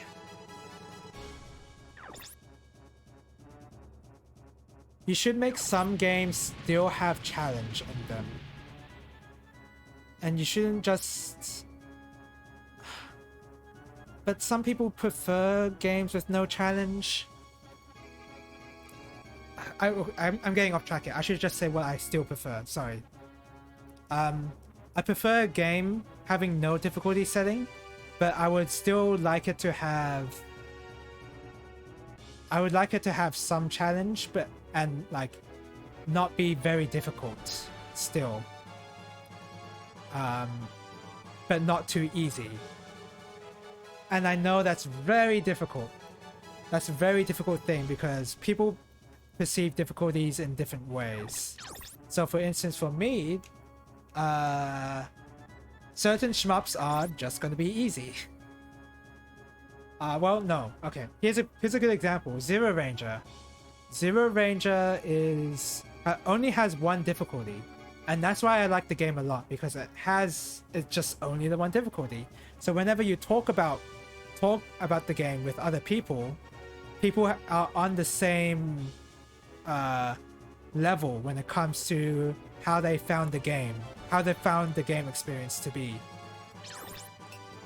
There isn't really anything different because people will generally have the same experiences. Now there is the ranking system in that game, and the ranking system does make it a bit different.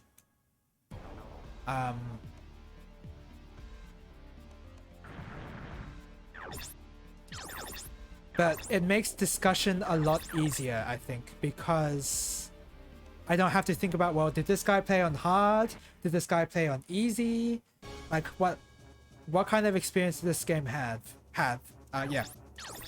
What kind of experience did this player have? And when a game has one difficulty setting, it's a lot easier to have that kind of discussion.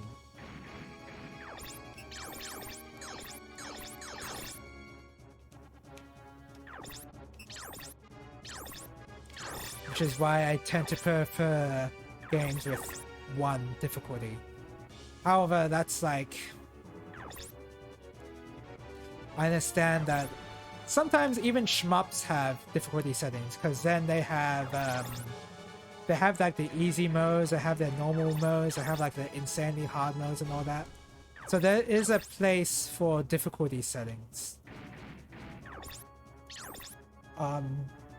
But the difference with those shmups is that even like on the easy mode, they do actually lock you from certain content of the game. They lock you from accessing more parts of the game than you would if you played it on normal. That's what they tend to do.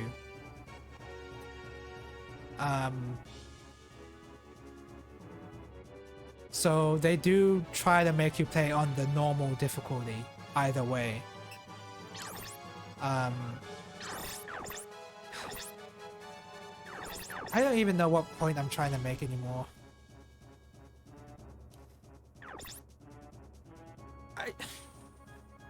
Just make the game engaging enough so that it's not so easy you can just like snooze through it. But I have a feeling that AAA games would want to have... They want players to snooze through it because... I'm guessing they think that most gamers do not want to be challenged when they play a game. At least that's how it feels to me. It's kind of strange how most games are like that nowadays.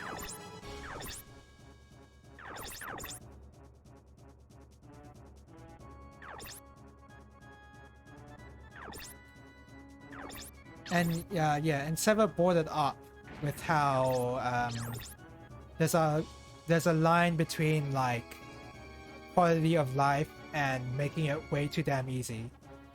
So I actually talked about SMT4 last stream actually, and I think that there's a discussion to be had there because Sofa Sandbox actually talked about how the way the encounters are played out, like you can have your SMT moments, but you can actually retry fights that you've already died to, and you can retry them at the beginning of the fight, I think. So if you ever die or whatever, you can retry it and have another go at it. And I actually like that feature as a quality of life because I feel like it's too punishing to make the player go back to an earlier save point. And then also, it doesn't really change anything in terms of gameplay experience. You can be revived in the state you were before the battle that SMT'd you. Yeah, exactly, yeah. Also, welcome to the stream so far. So, yeah, that kind of thing, you haven't beaten the battle. Like, the game doesn't just skip the battle. You still have to go through it. So it's not like there's any difference being made there. You still have to play the game. So that's why I kind of appreciate it on that front. Now, if you save multiple times, you won't feel that, of course. But I'm just making the point here that I think that's a good quality of life measure. That's not too...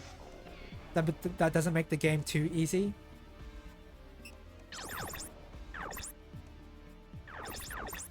At least in my opinion. Is Rocky dead? No, Rocky is not dead. I can't believe he's still standing. Yeah, welcome to the stream so far. We were just talking about difficulty in AAA games. It's tough because most AAA games want to be as inclusive as much as possible, right? They wanna sell their games to the most people possible, and in order to do that, they gotta make the game as dumbed down as possible, or fulfill the same tropes in the previous generation as much as possible, because that is the most familiar. Fall back! All units withdraw now! Ven, General? Ven, get out of there. I'm going to eradicate the OCU. Oh, how are you going to do that? General, what are you? That's an order! Get out! Wait, my unit exploded. Ven's escaped from his unit. Get him!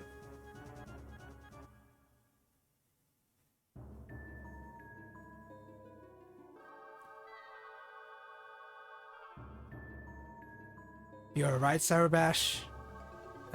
What about Ven? He almost managed to get away. Look, here he is. Oh, look at that. We have actually got him prisoner. Ven, you bastard. Why'd you stage a coup without establishing a new government? You didn't do that? You want to drag out the coup and destroy Aladesh, huh? Answer me, Ven. Calm down, Sarabash. Back off. I can't let this guy go unpunished. Boss, we just got a message from our scout at DN Airbase. 2 BP-40 bombers took off and are headed this way. They should be visible in... they're here! They're gonna bomb the city?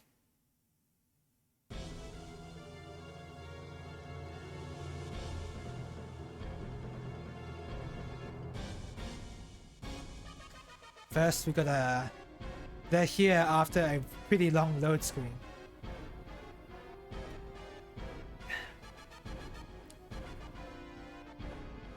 I guess it's hard for me to comment on AAA practices nowadays because I've been playing too many indie type games, or if not even indie, old retro games kinda. Get out of there, hurry! Is PlayStation 1 retro? I believe it is at this point. I kinda consider GBA retro.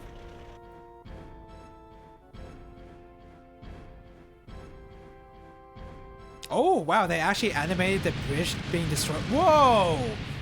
This is actually a pretty cool looking cutscene. I mean, it's a very dire.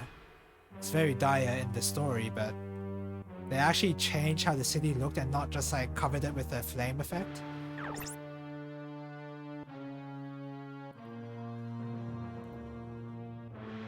AAA games have to target the widest audience they can, which means catering to people who aren't enfranchised gamers. Yeah, that's what they end up doing, and that's part of the reason why Stray won Best Indie Game in the Game Awards, because that game is very appealing towards people who don't play games, because you just play as a cat. But in the same category, there's much better games in the same category, in my opinion. I gotta read the event script. Holy crap, that's a lot to read. At approximately 5 p.m., following the success of the hostage rescue operation on June 17, Bangladesh Revolutionary Army forces guarding the capital Dhaka, under the command of Lieutenant Colonel Ben Makaj, engaged in a large-scale battle with OCU forces, which continued for over 2 hours. Wow, it really was almost 2 hours. During this battle, the Revolutionary Army dispatched 2 PP-40 strategic bombers from OCU Air Force Base to launch strikes in the capital. As a result of these strikes, the OCU forces were almost entirely destroyed, and the whereabouts of their commander, Andrew Hordman, are currently unknown. The Bangladesh Revolutionary Army has once again occupied the capital, but with over 1,000 casualties arising from this battle, it is rumored that the criticisms of the Revolutionary Army are increasing. Yeah, I mean, it is rumored that criticisms of the Revolutionary Army are increasing. They are increasing. After that, and the news actually not like reporting on the truth. I thought the news would have been skewed towards favoring the Bangladesh Revolutionary Army, like saying the OCU bombed the capital. Where are we, Lisa? The OCU DN airbase. But this is an army base now. Do you know why they've moved us here? No idea. What is and isn't in retro changes depending on who you ask. Yeah. Shut up and get over here.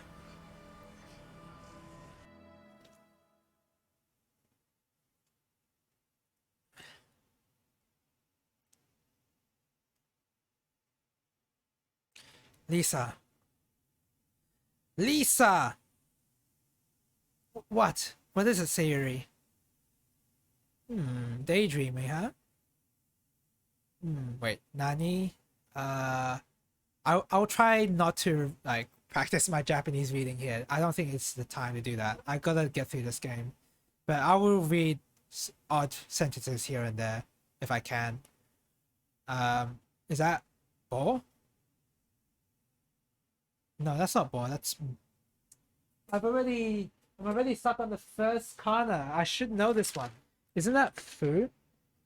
No, what is that? I should know this one. I thought... Oh, isn't it Ho? It's not. What is this?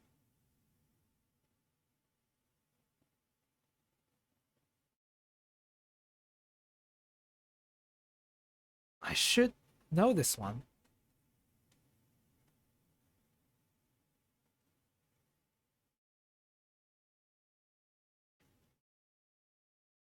Why can't I find it?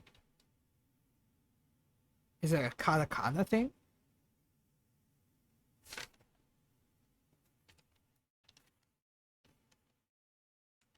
It is a katakana thing. Boto. Boto? Botoshi. Is it te? Yeah. Boshi. Botoshi teru no. Boto. Boto. I wonder why that means daydreaming.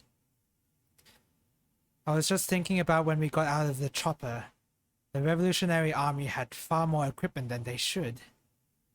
So what does... There was a considerable amount of cutting-edge technology that wasn't assigned to the OCU bases in Aladesh. I wonder how the Revolutionary Army managed to get a hold of it. Get out, you two. Time for an interrogation?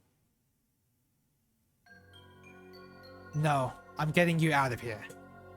Come again? Lisa! Cordy! And Griff too! I don't get it either, but this captain seems serious. Hurry, I'll take you to the hangar. Interrogating the prisoners, Captain? That's right, sorta. It'd be tough handling 4 of them all at once. I'll send some guards over. That's fine. Yeah. I'll be alright on my own. Shikash. Don't question me. This is an order from the general. Yes, sir. Please proceed. You're the only one who knows about this, aren't you?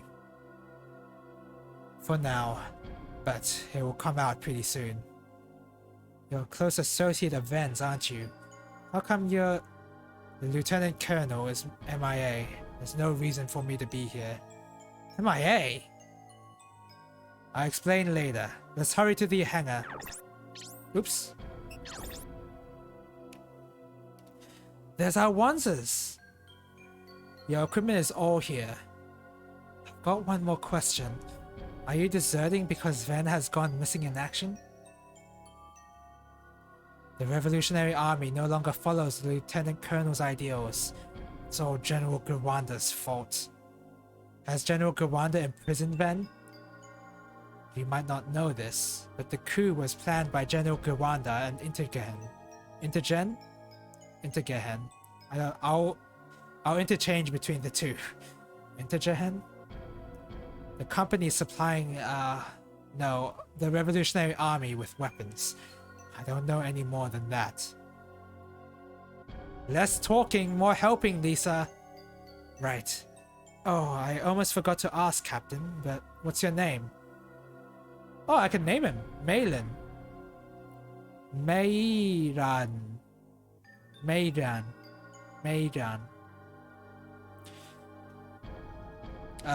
My name is Malin. Well then, pleased to meet you, Captain Malin. There's not a lot, but some of our equipment is here. If you need anything, now's the time to take it. So I will need to, like, do some manual setup. Okay. Yeah, sorry. I was in the middle of reading all that in the cutscene. Yeah, I kind of consider DS games to be retro. And I guess people wouldn't consider DS games to be retro at this point, but I don't know. It's like... Basically anything around the DS era, I just consider that. Maybe like... I think GBA is definitely retro at this point. It's old enough at this... I think it's pretty old now. DS is like kind of up there. And I'm only thinking of portables because I only really played a lot of portable games. I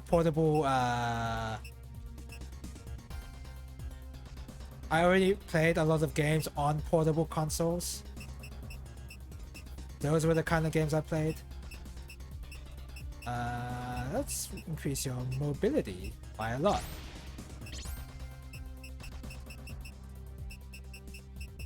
So there's arms, huh? Give you this arm. I want to make Griff the buffest guy there is.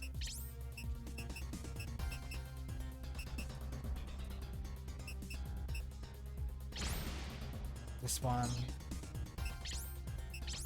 And you can definitely change out your weapon for something better, right? What do we have now? 72. Yep.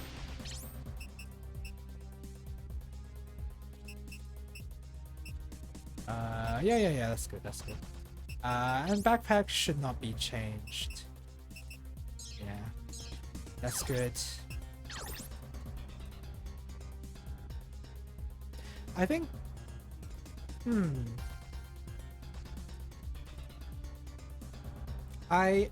this is like, DS predates 360 and PS3 if nothing else. That's true. And if it predate those, I don't know if I would consider 360 and PS3 retro yet. And but DS is certainly getting there in the years. This is a general question to anyone watching the stream. But when you play an RPG, would you prefer to play a game that doesn't let you grind for XP? Or would you want to play a game like this where you can only get XP in story missions? And you have to manage who gets the XP or whatever. You can't grind at all. What would you prefer? I think I prefer the... I guess it depends on how I feel, I guess. But I think I prefer the non-grinding type of RPG. But that kind of thing is pretty hard to balance though. It's just kind of easier to just let the player grind. And it does fulfill the power fantasy that some players may have of like, oh, I'm so over leveled, this guy's so dead. I think some people get enjoyment out of that.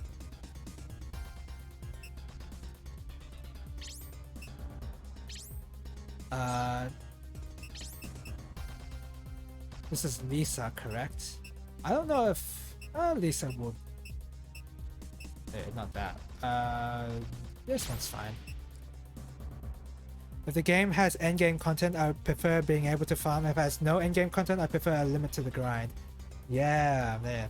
Because I don't think Front Mission 2 has much post-game content. I've got to play the USN or UCS campaign again. Gotta like finish that. But anyway, yeah, I think I'm of the same view. It'd be weird if a game has grinding mechanics to it but doesn't have post-game content. Kingdom Hearts Chain of Memories? You're really gonna let the player grind, but you're not gonna include post-game content? Are you serious? I think a mini upgrade's okay here. Yeah, go for that.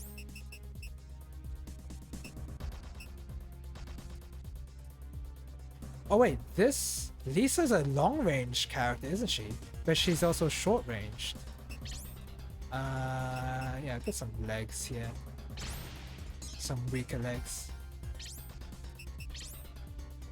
So her missile is 1 times 70. I mean, that's okay. Do I have another missile like that? No, I've got rockets, I've got anti-missiles, shields. So in terms of my missiles, they're okay.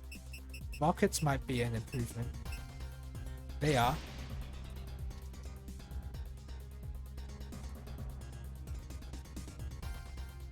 I like the idea of gaining XP by progressing the game. That's exactly how I play SMT1. Yeah. I think I genuinely prefer that. I think, well, I guess I should phrase the question a bit more specifically, because what person you kind of have to like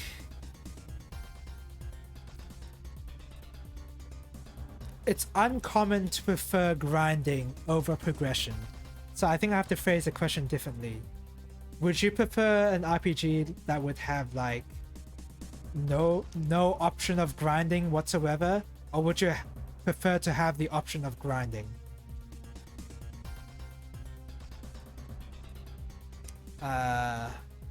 And still have like basically have the same mechanics of XP and levels and all that, but with no grinding, you're limited by how much XP you can get, and you have to designate who gets XP still. Whereas you don't have to worry about that so much with grinding. But with grinding, it's very easy to get overleveled.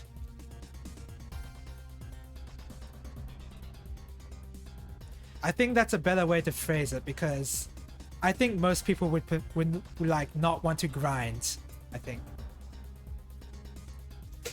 Excuse me for a second. I'm gonna like turn on the lights.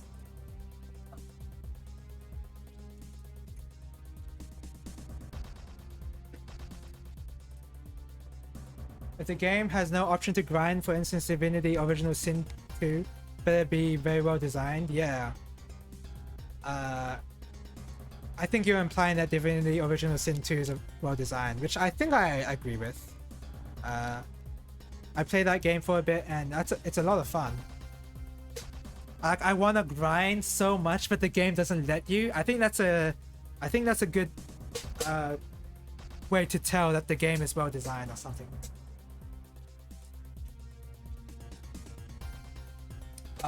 Oh, there's an ad break. I'll continue on after the ads.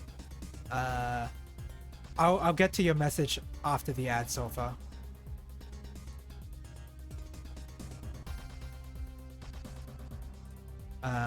For now, I'm just going to adjust Lisa. Machine gun, huh? Or I can give her a rifle. I kind of want to give her a rifle.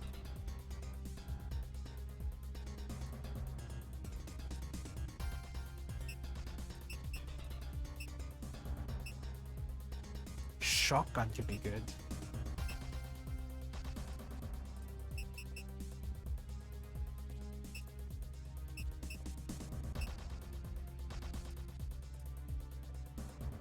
Yeah, I'm giving her a rifle. This is a cannon, right? This does less damage. Oh, here we go. This does more. I think she's settled now. And I mean, this does give me more weight to power ratio.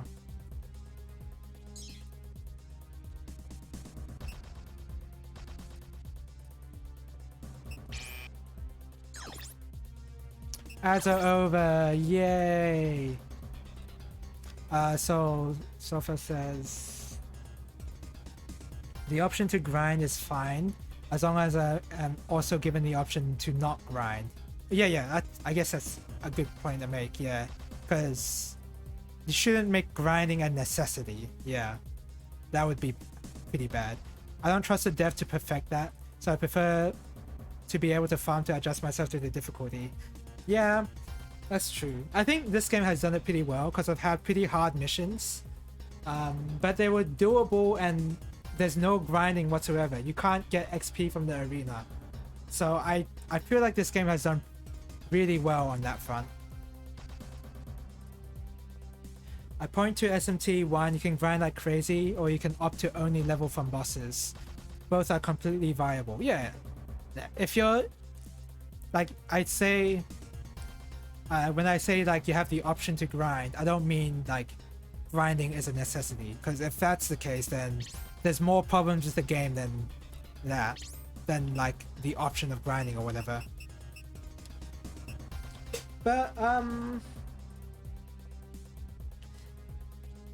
yeah, I would imagine it'd be a lot more difficult to design an RPG with the intent of not being able to grind, because even Fire Emblems on the GBA, they still allow you to grind using the arenas.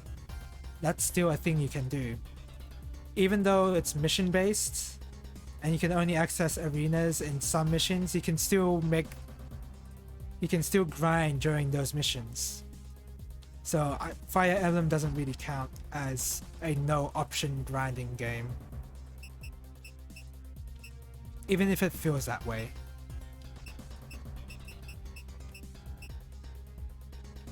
Who's this? Sayuri. I'll give Sayuri the thing. For the Fire Emblem case, it's a bit limited because you have a certain amount of money. Don't you win money if you win in the arena though?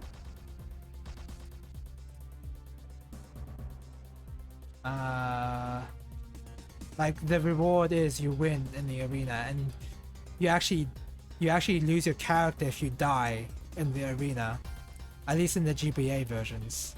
So you always just reloaded your save if they did die, if you wanted to like grind hard.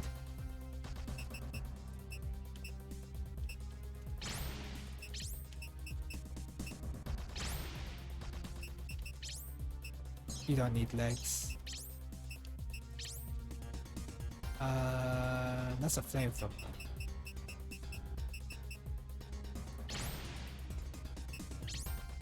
And we'll give you a regular old machine gun, which I think you already had. Wait, no, shotgun. Right. Pretty good shotgun, don't I? Where is it? Wait, where is it? Wait, what? Did I give my shotgun to cannon, flamethrower, rifle? Oh, I gave my shotgun to the other arm. Duh.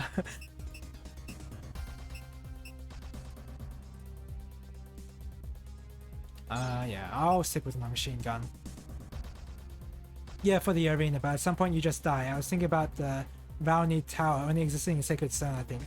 Oh yeah, I vaguely remember that. Honestly, I didn't play too much of Sacred Stone. I played a bit more of 6 and 7, which is Binding Blade and whatever 7 is called. Basically a dungeon with multiple floors, etc. Yeah, I actually remember that a little, yeah. Give me a shield. Backpack. Yeah, we'll give you some items. No, yeah, you got good items there. Cordy.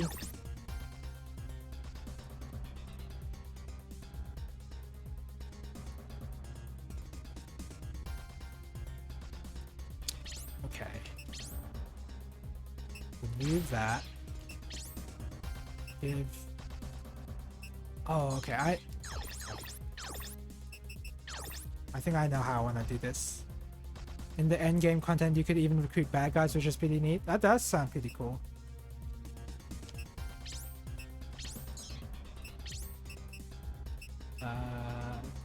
Knife has less weight and therefore gives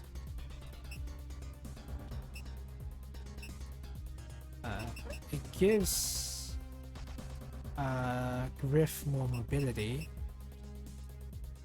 It's only a 5 reduction. This is a 15 damage reduction, which I don't want, so I'm fine with this one. And then I'll give the heavy stuff to Cordy.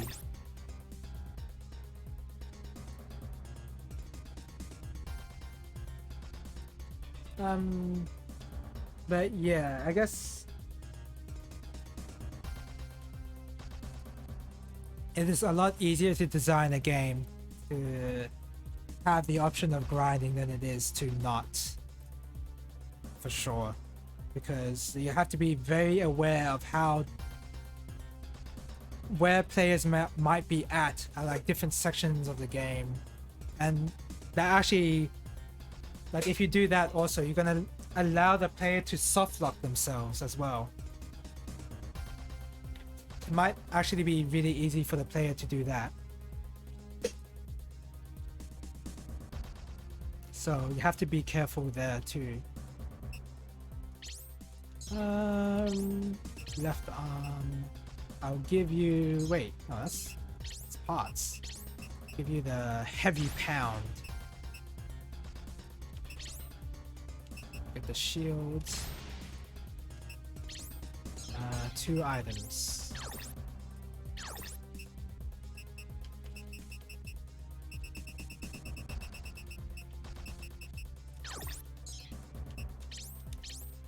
Okay. That one for sure. A good arm. Decent arm.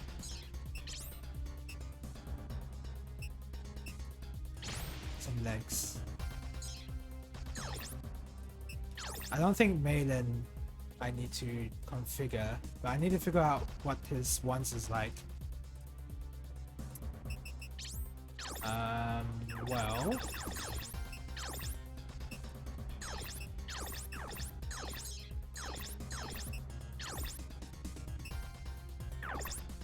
oh, you have that stuff. You're better at fighting.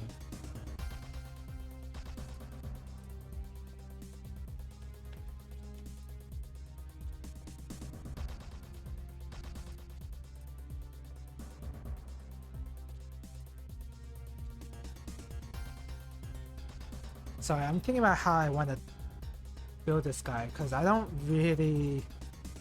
I've already got 2 fighting guys.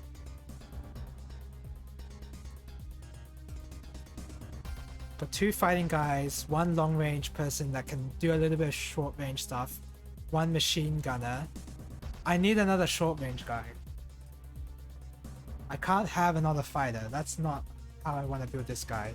Even if he has level 10 in fight. Yeah, I think I'll do that. Unless... Let me check those talent points and see which ones affect what. That's even worse. Even if you have only 1 difficulty, say you design perfectly for, I don't know, a mid-skill player, if your marketing team decide to ban it on its very hard difficulty, the skill player will feel deceived. Every Soul game. Yeah, they did advertise Dark Souls as something that is like really difficult, didn't they? Because they did call it, they did like call one of their games like the Prepare to Die edition.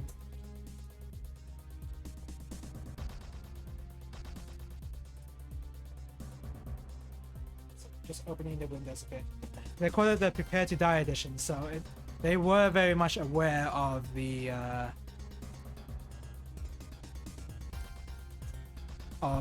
discussion people had when it came to the difficulty. It's more of an effect from marketing, and also people saying get good and all that. Kind of just it was also propagated by the community itself. Let's get that out of the way as well.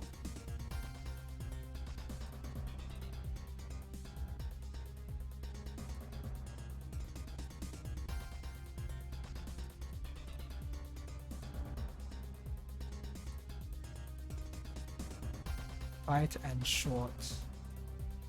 Short and long. Vitality. This guy really is a fighter. Fine, I'll build him towards fighting.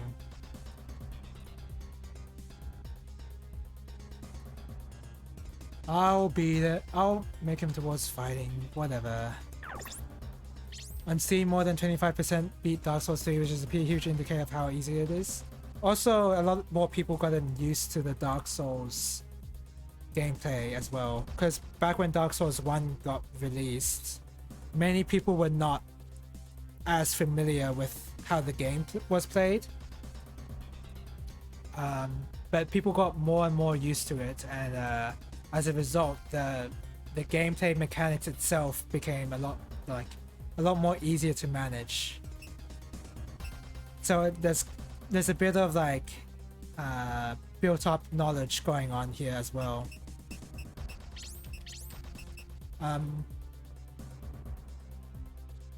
But even if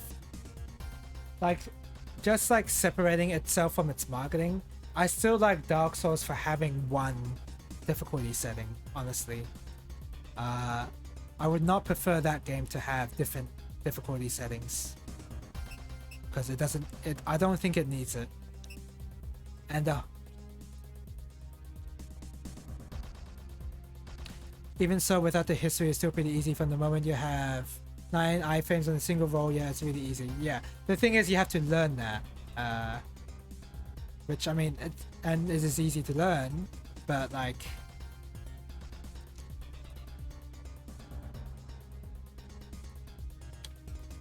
there's that, and then also the gameplay itself working against you. So for example, the input delay on your rolls, your roll does not your roll does not come out as soon as you press the button. Your inputs get buffered pretty heavily. They get queued up basically. It almost feels like they get queued up. So a lot of people were not used to that.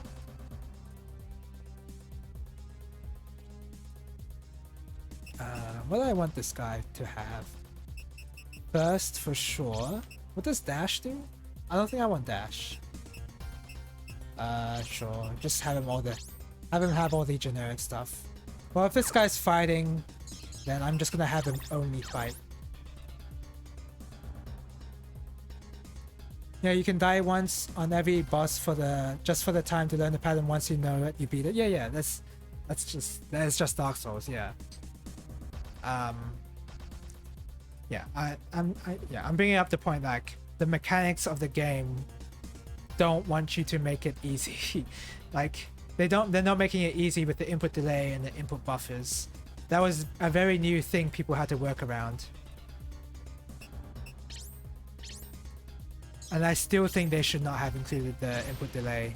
That's a really stupid thing to include, honestly, as a feature.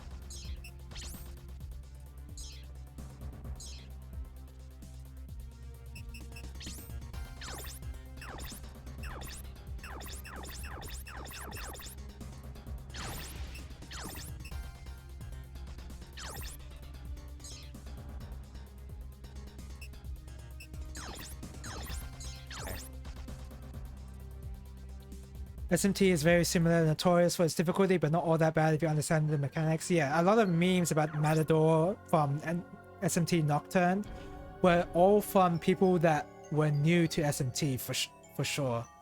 And of course, Nocturne was like the first SMT game people noticed from the West. It was like, what was it, the first SMT game localized to the West? I almost want to say it is. I don't know, SMT. I've heard it was harder than Persona games, of course. I should one day dig into SMT. Highly recommend them. Yeah, I recommend them too. Currently playing Tokyo Xanadu EX. Move on to either SMT or Atelier Riser. I've heard great things on both, so I'll give it a shot. Can't say how they stack up to Persona, as I've never played more than an hour of any Persona game. Black Burst was the first. Oh yeah, that's right, because on the Virtual Boy. Yeah, I don't know if I really count that. I don't know if the Virtual Boy counts, let's be honest.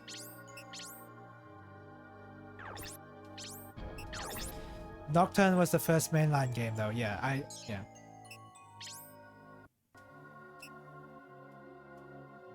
Oh, there's text here. Sorry, hold on.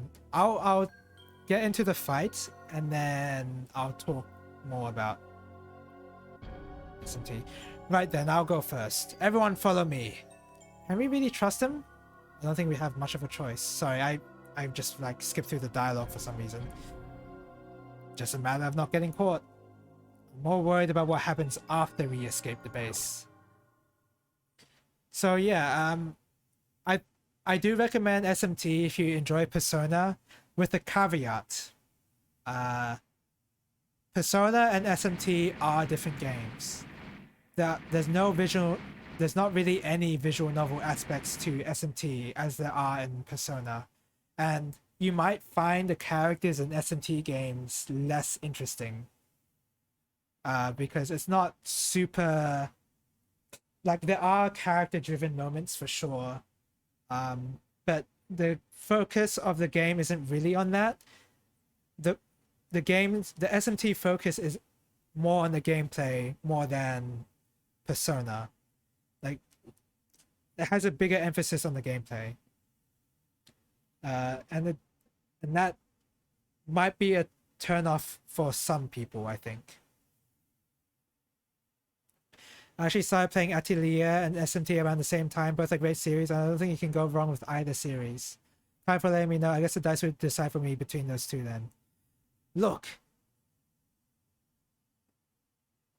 Yeah, I've never played Atelier myself, but I can speak about SMT at least. From behind too. Are we gonna fight our way out? I mean, I think we can do that. I don't mind bland characters if the gameplay is good, and to be fair, the gameplay is the most important thing, otherwise I just watch a movie. Yeah. It's not so much like the characters are bland, it's much more... I guess they're bland. They are much more, I guess they are less nuanced than they would be in the Persona, I guess. Because in the Persona, they have these character arcs and all that. And there are character arcs in SMT, but not really on the same level as a Persona. That's a lot. This is hopeless. I'm sorry, we should just surrender. Wait! Isn't that a fuel tank? Yeah, it is. If we blow that tank, then we'll be safe, whatever. I should have not skipped that. I should be enough time to buy us some time. That's crazy! No, it might work. It's better than surrendering. Alright, it's all or nothing.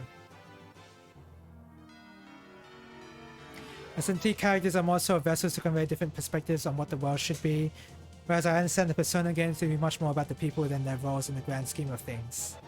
Yeah, I think I sort of agree there.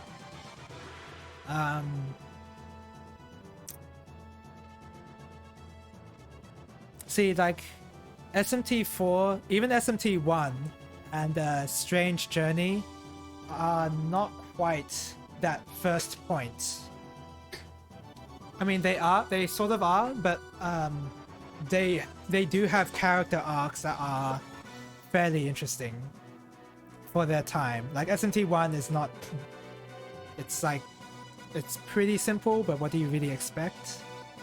It's good enough, I think. Nocturne is pretty character and story light too. Yes, I did play through Nocturne as well. And if you watch my VODs of that, then you can see how light they were on both of them. Can we just shoot the pipes? No. If we blow up the pipes, the valves will close and halt the fire. Got to go for the tank. Just don't use melee weapons on it. That'd be, yeah, that's a good idea. Persona is usually about the character, not the world itself, or Igor for that matter. Don't know if Igor exists in SMT too. Igor does not exist in SMT. That's a purely Persona character. Persona only character.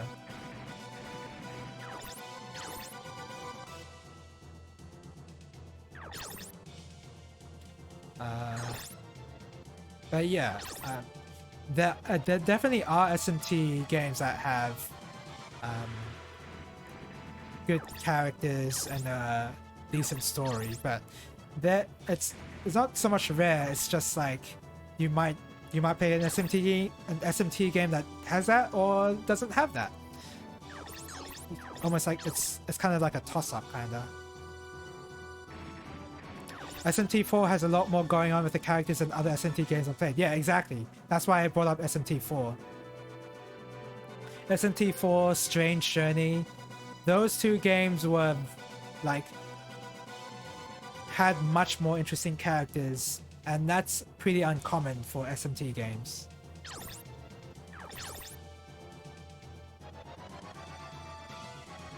Much more VN-like than any other entry I've experienced. Yeah, I guess so. I mean, and you do make dialogue decisions that are reminiscent of a VN. I don't know if I got that from my playthrough, but I can see it. I can see that, why you would think that. I felt like he was some sort of legacy character on both Persona and SMT story, yeah. His only legacy in terms of Persona, yeah. Igor is pretty cool. And it does seem like he would be more important, but in SMT that is.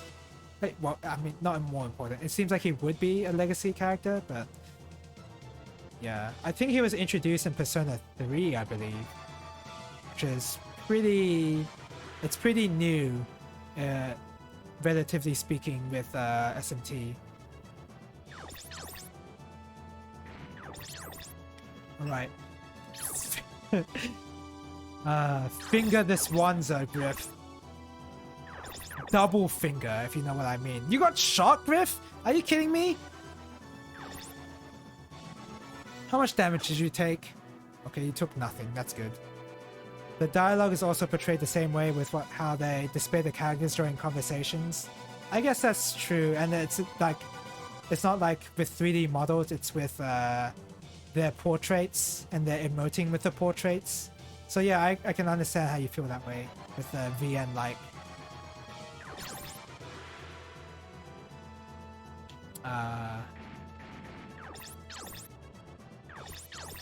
Yeah, maybe there's more VN like than I thought, but like I don't know. I guess I didn't really notice it back then.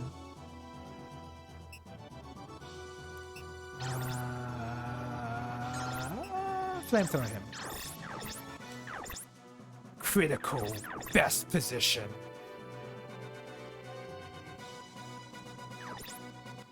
Wow, you did not destroy a single part of him. That's impressive, Sayuri.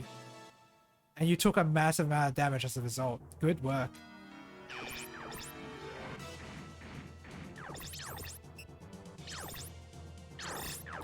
I will say that story is a lot more important than you would think in a JRPG. Whoa! Nice work. SMT4 also has a lot more character interaction than other SMT games I've played in general. Yeah, so I think story is a lot more important than you would think in a JRPG, because if you make the story not that interesting, then there's less reason for you to play the game, in my opinion. Because that happened with Bahamut Lagoon.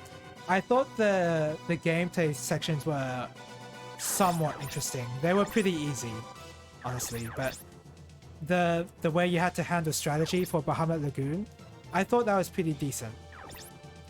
But the story was super bland, and it was very hard to keep myself interested in the story, or to continue playing the game, because the story was that boring. So I think story is still important in some regards. You can't completely ignore it, which is why I think that's why I think SMT4 does that really well compared to Nocturne at any rate. Because Nocturne's a good game, it's just by the end game, it was pretty boring. For most people, story isn't the most important thing. Now, yeah, that's true. I'm not saying that you make the story the most important thing in the game, but you have to make it engaging. I think you have to make it at least not boring. Basically, Tetris and Minecraft, and we looked at the most sold game throughout history. Yeah, but those games they're not RPGs, are they? I'm just like speaking in terms of RPGs. With those kind of games, arcade games like Shmups or Tetris or a sandbox game like Minecraft, story is not at all important. Those are different genres. Oh yeah, my bad, I didn't consider only RPG, yeah. So, yeah, those games, they're completely different. They're only there for gameplay. But for RPGs, you have to have an engaging story in some way. If you don't have an engaging story, it doesn't even have to be good. It can be really bad. Then your player is going to have less reason to want to play it. I feel like that's fair to say, right? I don't think that's too far off. It doesn't have to be that good. It has to be engaging.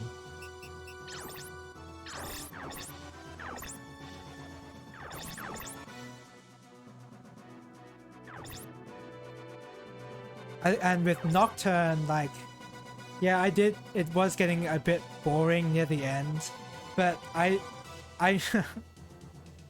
I basically made it more interesting for myself by endlessly hating on a certain character on Nocturne, and just like saying that this character's entire takes were just horrible, and just like hating this character endlessly.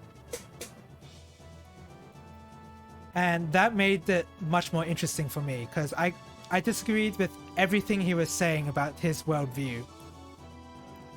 And I just hated him as a result.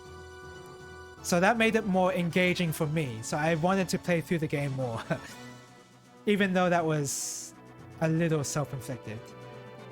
But my point is, there was something in the game that gave me that that thing to hold on to. Whereas in a game like Bahamut Lagoon, there wasn't anything like that. So it was a struggle for me to want to continue playing that Bahamut Lagoon. So yeah, I think, yeah, for RPGs you have to make an engaging story. You can't just have your RPG have good mechanics and totally ignore the story. Reminds me of Dragon Quest 11, where one character irritated me to the point I was searching every way possible to screw that character and prevent her to gain XP. It made the game harder and actually interesting. Yeah, those are definitely like, players are developing their own ways to make the game more interesting, and I don't know if that's like something that's gonna last. I don't think that's like, I don't think game developers should aim for that sort of thing to make the player find their own fun, because players will find their own fun in all sorts of different ways. But it's pretty funny that you're like I guess you should allow players to do that. I guess have the option to do that. But anyway, yeah, when it comes to RPGs,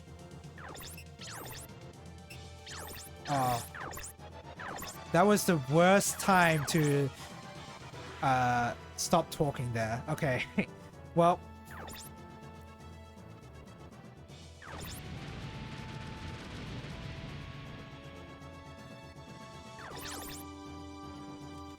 Meylan will... Are there people coming from over here? Well, there's going to be. There's going to be. Or they can handle the tanks.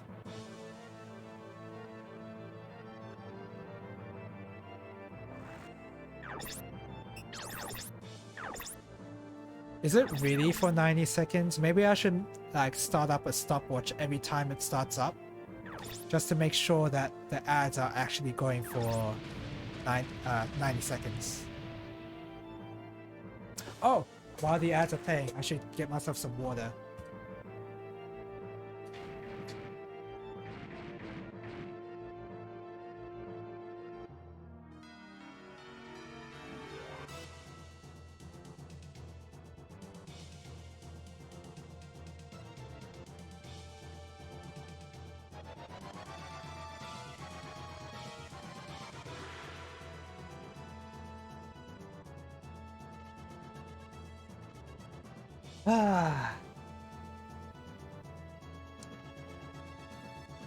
We're back.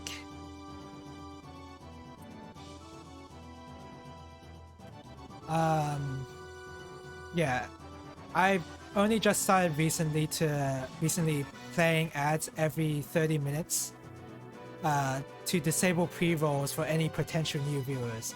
But I'm not gonna get any new viewers for Front Mission 2, let's be honest, but I think I just want to like practice this because pre-roll ads are what apparently stop new viewers from wanting to watch any further.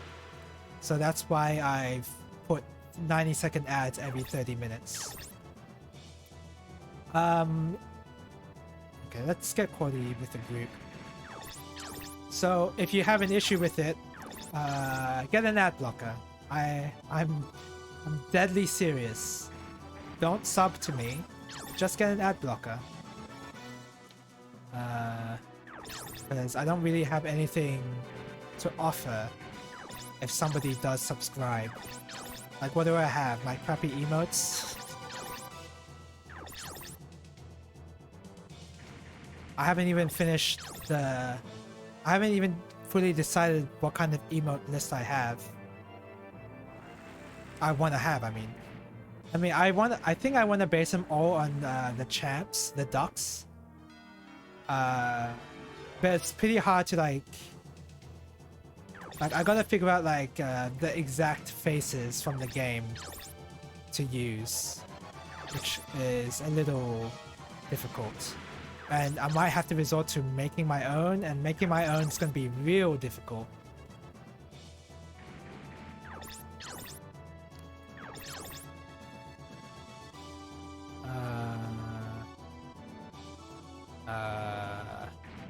Yeah.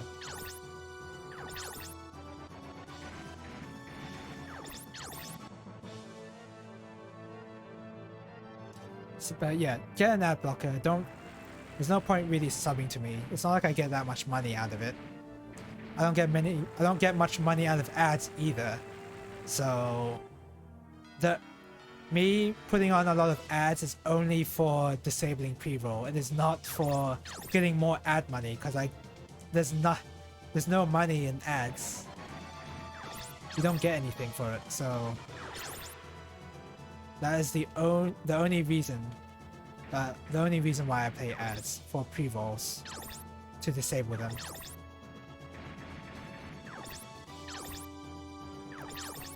So if it makes you...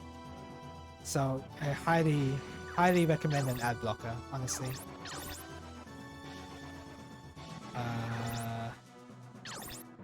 I gotta figure out other ways to...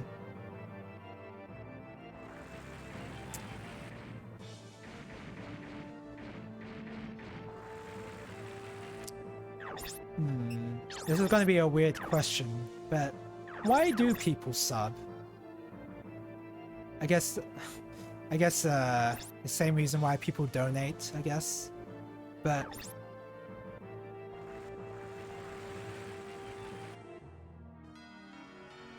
I don't know. It's not just emotes. There's like, I think on other streams, whenever someone does sub, they're like doing something more than, you know. Oh yeah! Alright. To support someone or to gain attention among the viewers. Gain attention, huh? Okay.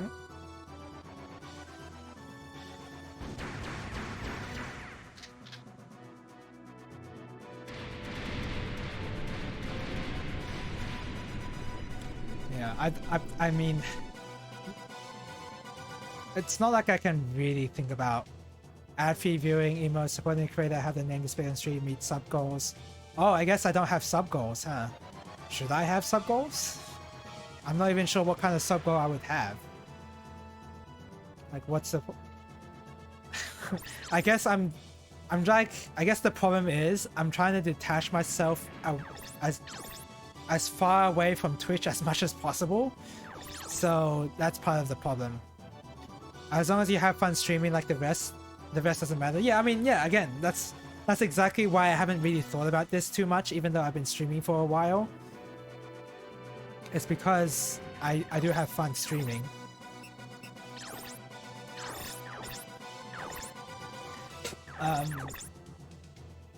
But I would like to like understand how to be a bit more popular.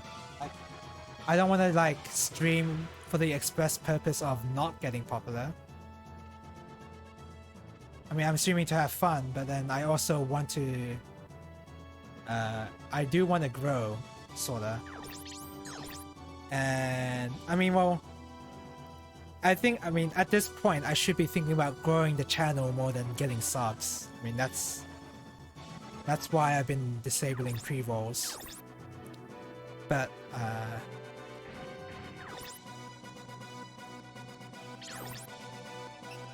ooh, should I have Griff Attack? Wait, who's this? Maiden. He's level 9, so let's just have Griff Attack.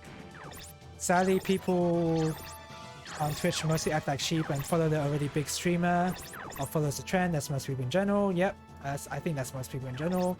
And also, they don't want to watch some random person play a really old JRPG. I think that's also one thing. Who the hell knows about Front Mission 2, a game that didn't even come out in the West? Let's be honest here.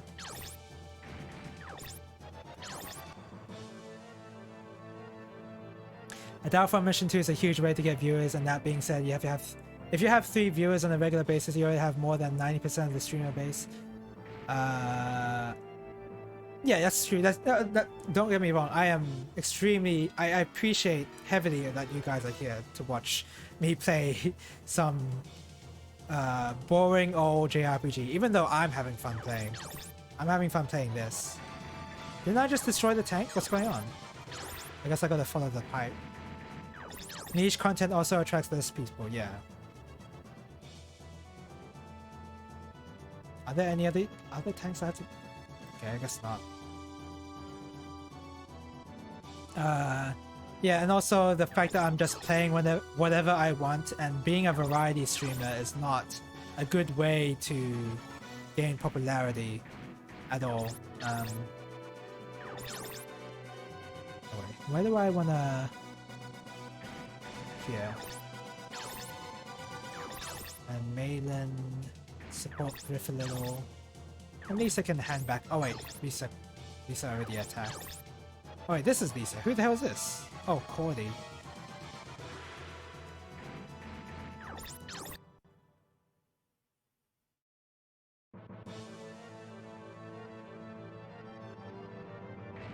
This right here, even the quiet streams here gain a lot more viewers and chatters than nearly all of my streams.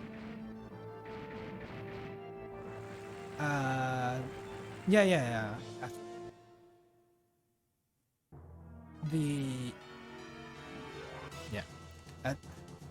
I mean, it really does boil down to I'm just playing Front Mission 2, and who the hell knows about Front Mission 2? That being said, I have made it every Monday I play some sort of shmup, and I have gathered shmup fans on that day, and there have been a lot more shmup people watching my content as a result of being consistent with playing shmups on that day. So that's like, I'm already understanding theoretically how would I grow my channel, and it would be like being consistent with a certain type of content. Like I understand what I'm supposed to be doing, but the problem is it's not what I want to do. That's the problem. I don't want to play shmups every day. That's not something I want to do. I have Cordy come over here.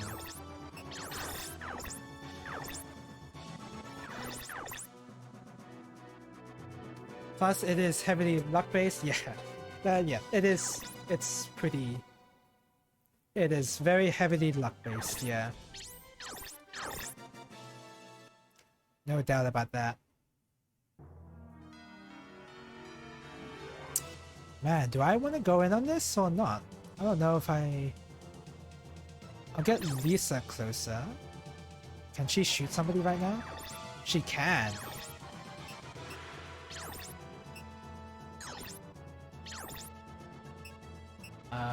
Do your best to hit this guy. That might have been a poor decision, actually. Oh, it hit him.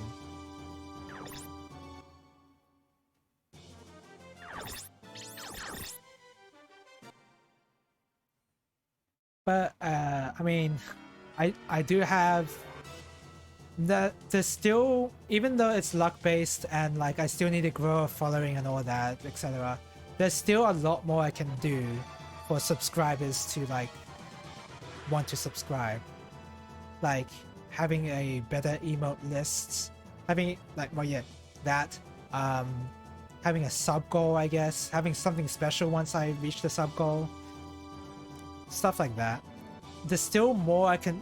Still more stuff I can do within the stream to improve before, like, before I should think about wanting to get subs.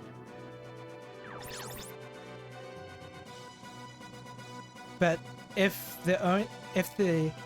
but to be honest, if the only reason people are subbing is to have ad-free viewing, I wholeheartedly recommend people get an ad blocker. I'm serious there. Do not sub for ad-free viewing.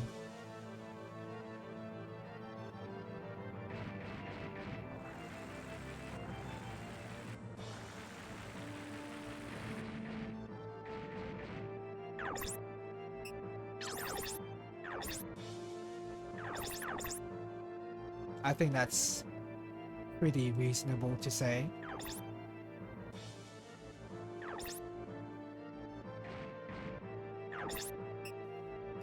Speaking of, and also my emote. What is my emote list right now? So yeah, I'm definitely removing the Bates one, and I want to figure out how to work an animated emotes.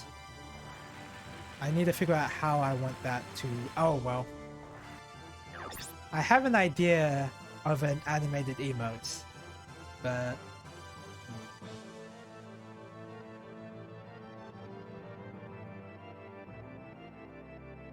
I want to keep the thermos one.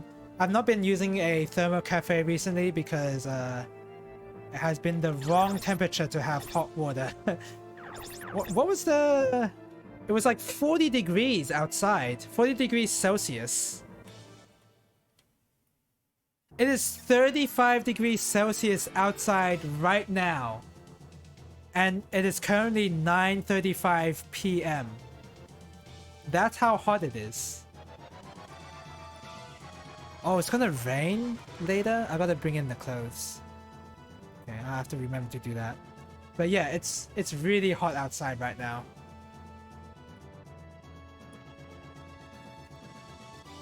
So it hasn't been the best time to use that Thermo Cafe emote, but I think I'll still leave it like that.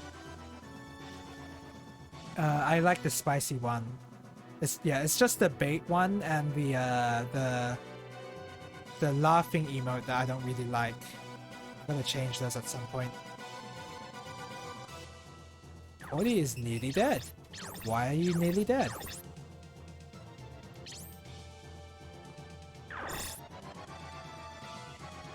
And also, I gotta include more sound alerts. What are bits, by the way? Yeah, on other streams I have these bits, whatever they are, and some people use them to like redeem sound alerts or whatever, and I don't know what bits are. I'm an affiliate on Twitch, and I don't know what Twitch has to offer. I've not bothered researching.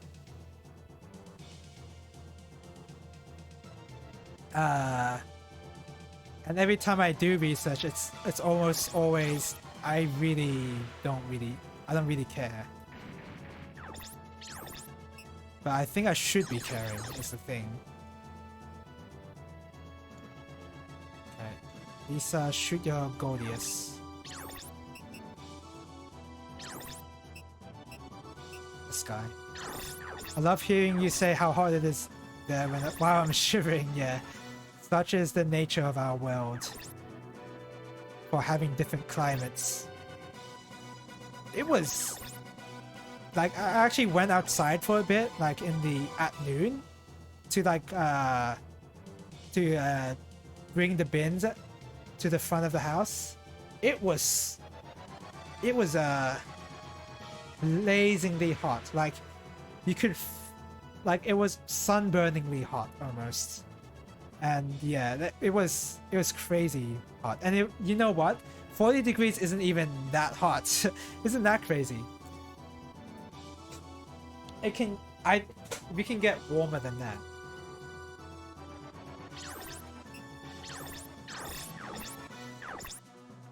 We most definitely can get warmer here. It's below freezing here. Yeah. I have never experienced what it feels like to be below freezing. I've only experienced very hot temperatures.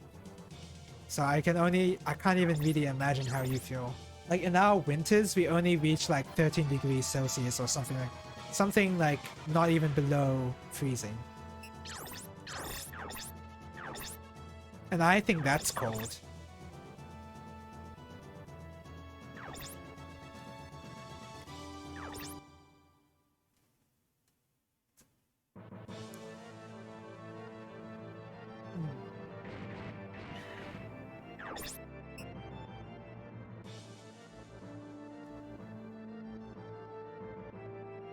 Use your machine gun.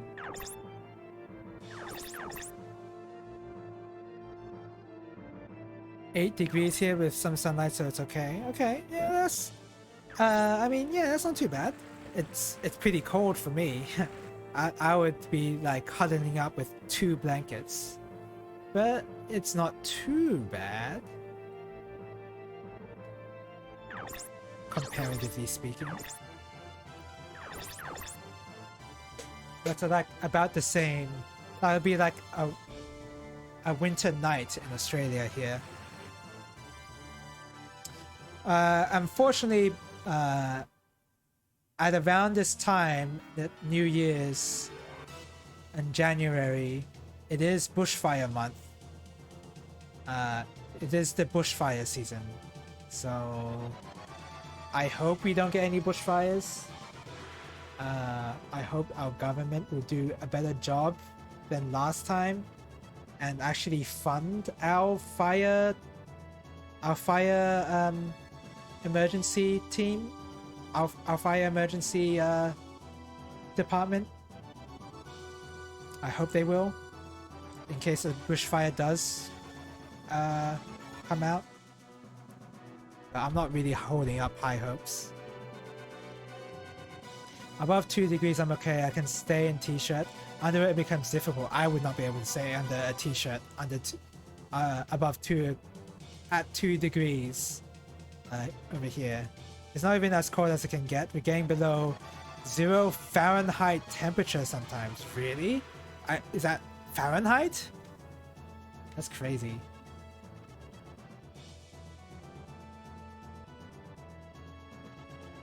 It's better to deal with cold than high temperature. I think I generally agree, yeah. For us, high temperature is actually devastating because of bushfire season. I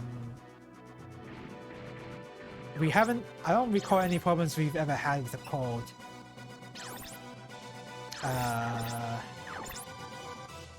And I think the only problem other people had with cold was like snow or something. Like in terms of like, I'm talking from purely a like in a well-developed country. I think there are much better tools to deal with the cold than there are the warmth.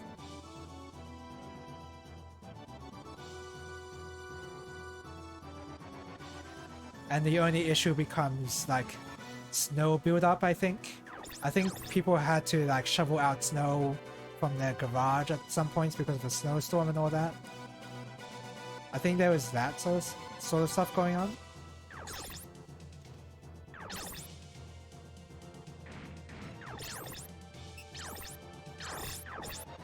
Yup, Fahrenheit. It gets cold around these parts. That's crazy. I can't even think of anything below zero Fahrenheit for me. That would be way too much for my Australian condition. My Australian conditioned body.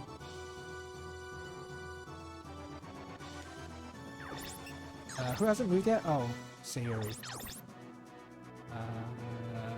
Yeah, just shoot this guy.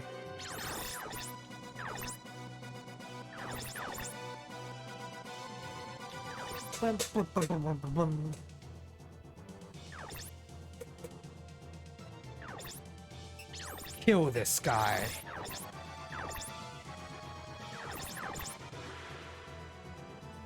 Bum, bum, bum, bum.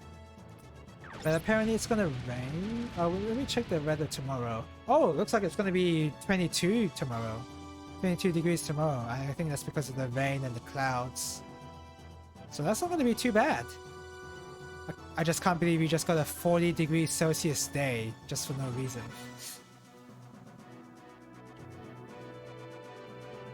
Yeah, but I think the biggest worry is going to be January, where we're gonna have some pretty high temps, and I wish it wasn't likely, but we're probably gonna have some bushfires. And hopefully the fire emergency departments actually get funded. And we don't have to rely on a fundraiser to actually fund volunteer fire emergencies. Let's hope we don't have to go through that kind of debacle.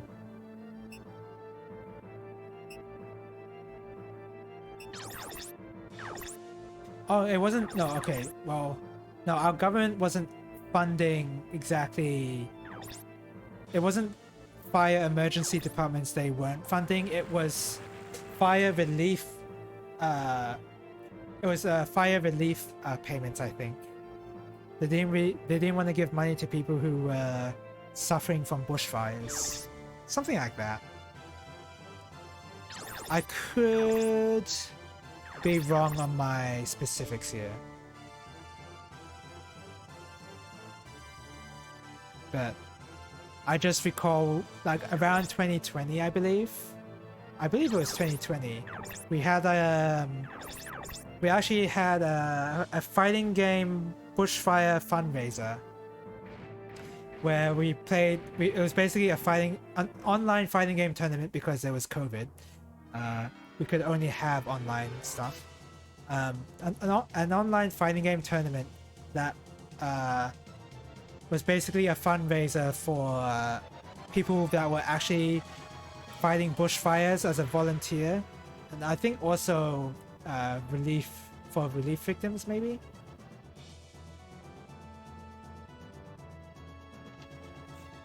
So it was for a good cause, and I participated in that as well, and even donated some money towards that.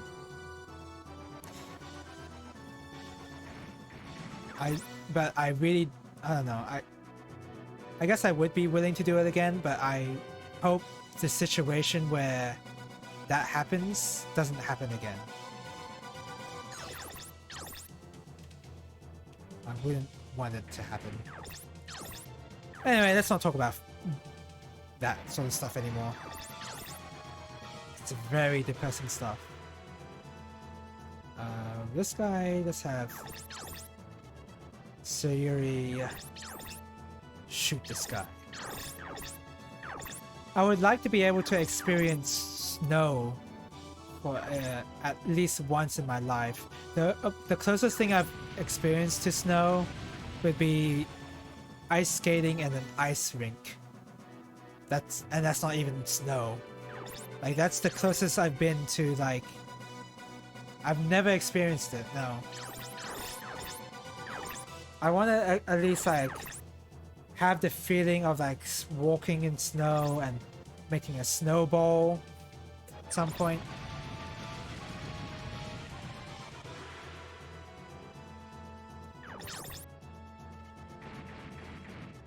It'd be a cool first experience, I would think. Of course, I wouldn't want to deal with, like, snow build-up and, like, shoveling snow to clear away a door or whatever. I wouldn't want that. Currently in the USA, yeah, it's snowing right now, isn't it? It's around that kind of temperate zone. I don't know if that's the right word, but yeah, it's snowing right now because I know around Christmas time, USA is snowing. Japan is snowing, I believe, at Christmas time as well. Never in Australia. We just have the hottest. We have the hottest days during Christmas.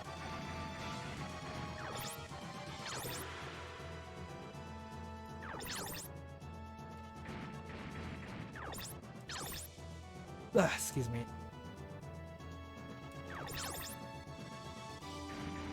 I'm sure like living with snow is a lot more annoying because I'm basically romancing the experience of like having or of like using snow. No, like playing around the snow. Like, oh, I'm sure it'll be fun and you get to make snowballs. Like the snow makes a fun crunch sound, but people in the USA would have to live with snow. And yeah, I've heard it's like a nightmare sometimes. I think it might even clog up drains as well. I feel like that's something that can easily happen.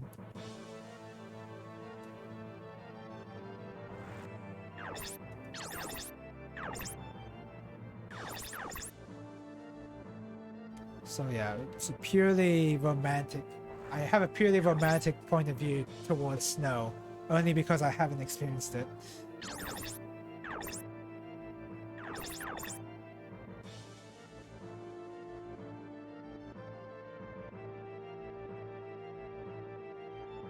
"47 deaths I recently heard in the USA because of snow. Damn, that's crazy. That's too many. That's one. That's 47 too many. From snow. Right? So I'm guessing that'll be like from avalanches. Even avalanches from probably even their own house. Because the roofs of houses can also build up a lot of snow, and then someone could like get crushed under that snow even. That being said, you live in France, so take that information with a grain of salt. Medias are never very accurate unless you dig into different medias. Yeah, I have noticed that, yeah.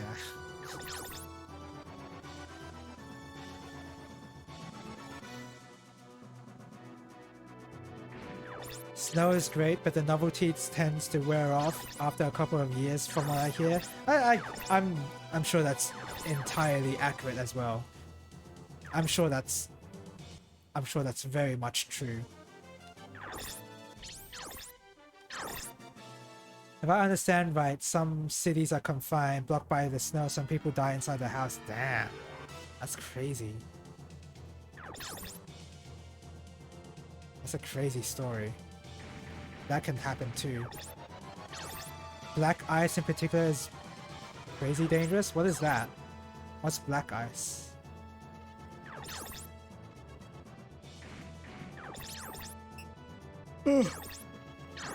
It would be solidified something that's not water. Probably something poisonous. Probably like something that like picked up a lot of dirt and debris. Oh, ads. Time for ads.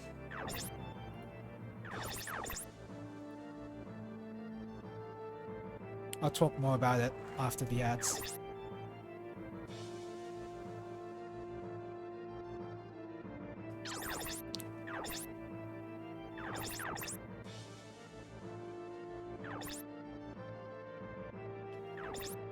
I'll read your message, Sofa, don't worry. I'll do it after the ads. For now, I'm just gonna play the game in silence. I'm really hoping that the ads are playing when they are, and the announcement is playing right when the ads end. Because I'm just relying on the bot to time that kinda. And I don't exactly know what it looks like from my point of view.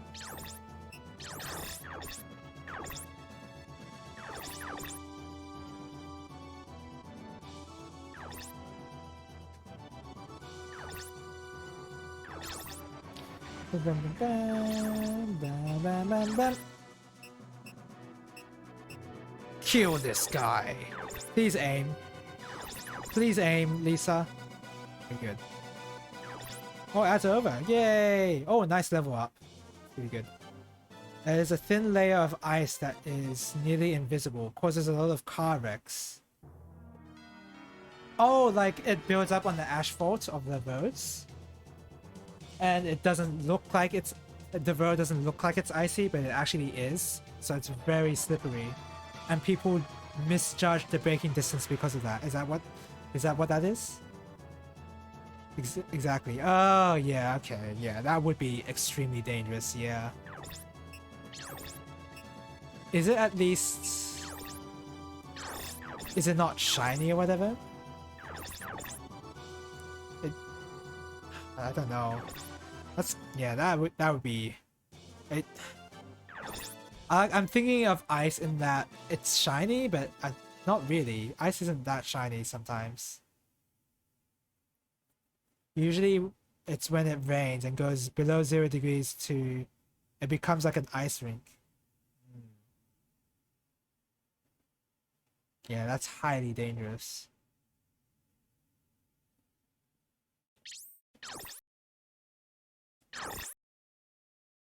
You can just straight up start sliding as you are cruising down the road. What? It's not even braking. Wow. And oh, that means you just lose control of your vehicle. Oh my god, that is actually very dangerous. Yeah.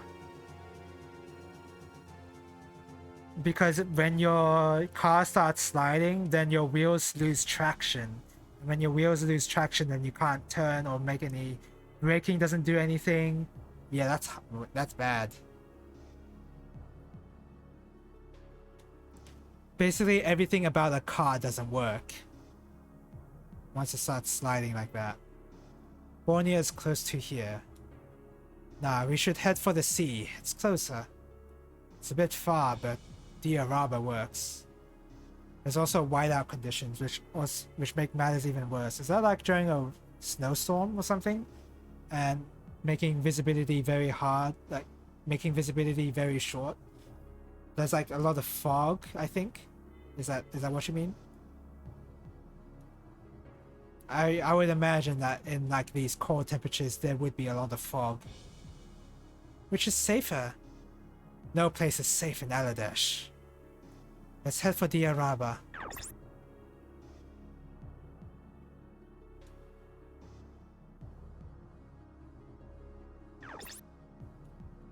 Okay, decent amount of money.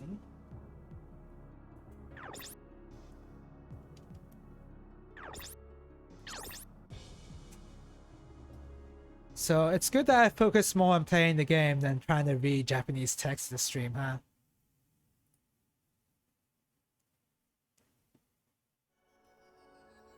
Today is Tuesday, I believe. Yeah.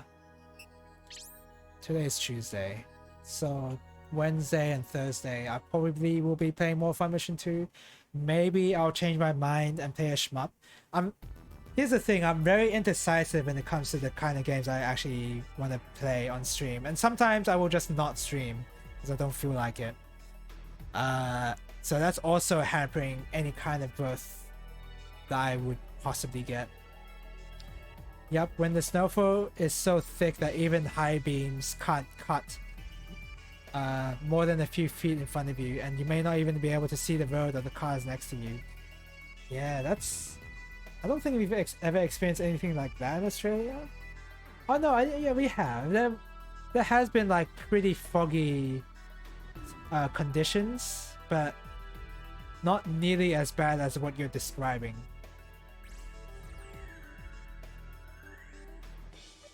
Well, were you able to make contact?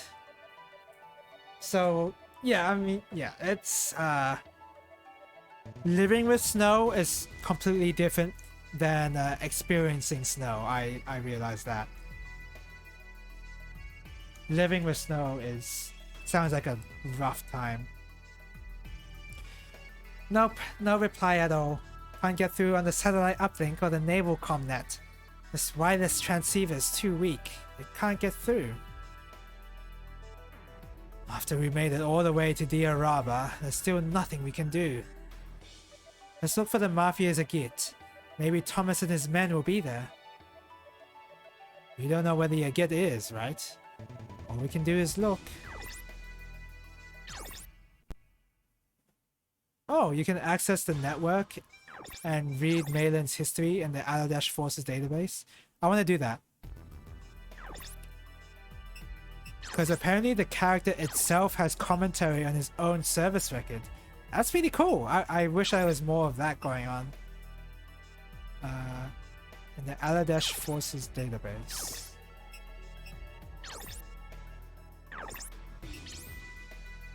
Bodily data.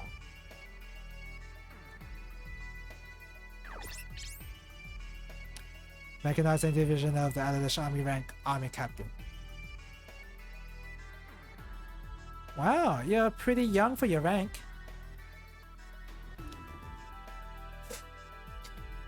Born in... Oh yeah, 36 would be young, huh? I know. Wait, are you serious? This is translated, but not the other service records?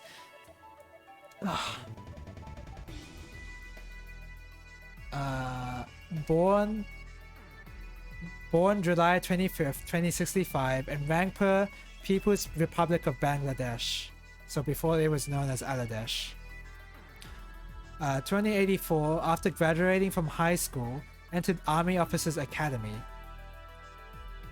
Obtained 2086, obtained Wonder Panzer Operator's qualifications and was assigned to the Aladesh Army's 6th Mechanized Division.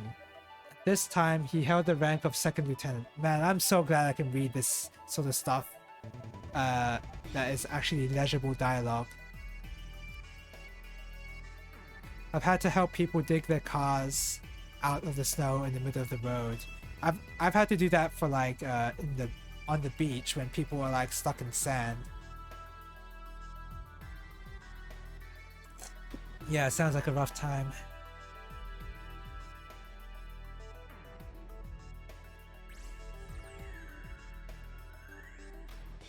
Oh yeah.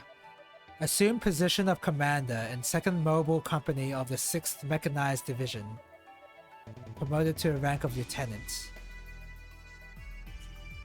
That was when I first met Lieutenant Colonel. What sort of person was Ven at that time? He had a fierce idealism and a sense of justice, just like he does now. However, he recently often seemed weighed down by the weight of his thoughts. Do you think that had something to do with the coup d'etat? Yes, I certainly do. He was transferred to the 1st Mechanized Division of the... He was transferred to the 1st Mechanized Division's 2nd Mobile Company and was found innocent of any connection with the coup d'etat attempt led by Rob Azar during this year. Oh, there was another coup d'etat before this one?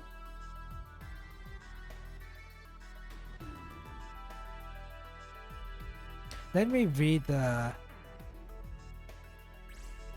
Yeah, I don't even want to read that English text there. Okay. He was made assistant commander of the 1st Mechanized Division and promoted to the rank of captain.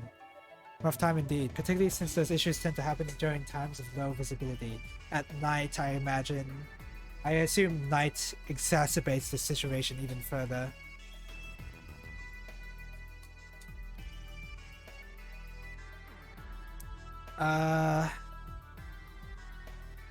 Yeah, and promoted to the rank of captain. Is there any other interesting info in here?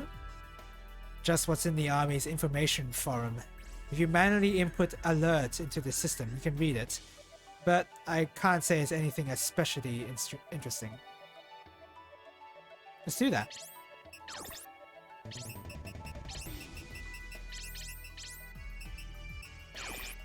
Wrong call sign. Oh, this is call sign stuff. Wait, can I put in Makaj?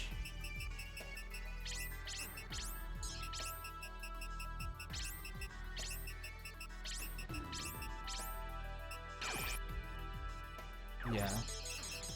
How about Ven?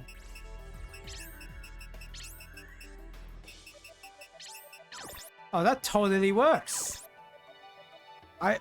That's awesome that this works, that you can just look up Ven even if it's not in the command menu.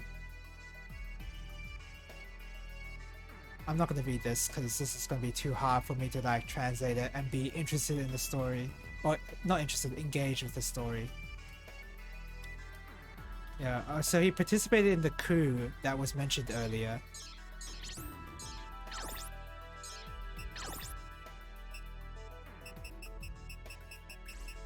Aladesh, right?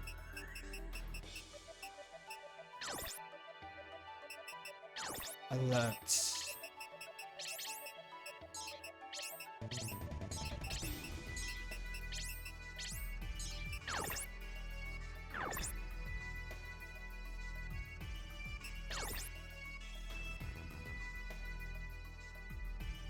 Snow is cool, but it can come with serious dangers to be aware of. Yeah.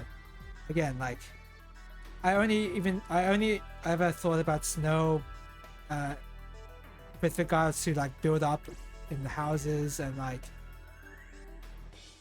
you have to go through the effort of shoveling snow. But I didn't even think about like the driving aspect to it. And yeah, that's highly dangerous. Yeah. Are there like at least how do people manage that though? Are there like do they block off roads that have black ice at all or no? You just have to know that this you just have to know from the weather that there is black ice formed on the road.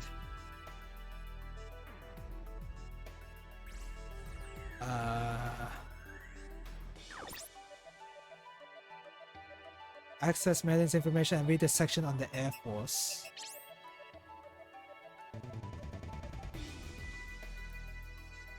I would love to read all of that.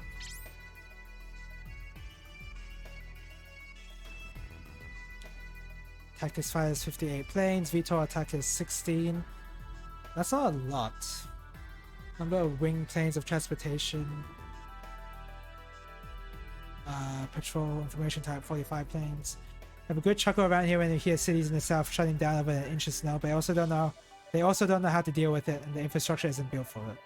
Okay, so there's like that sort of thing going on too.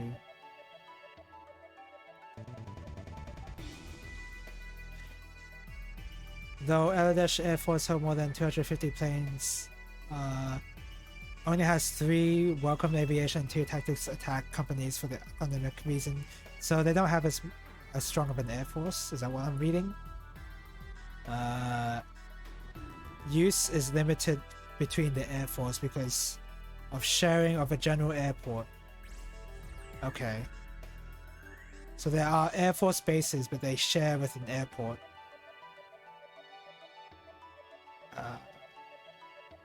More than 100 planes are being used now.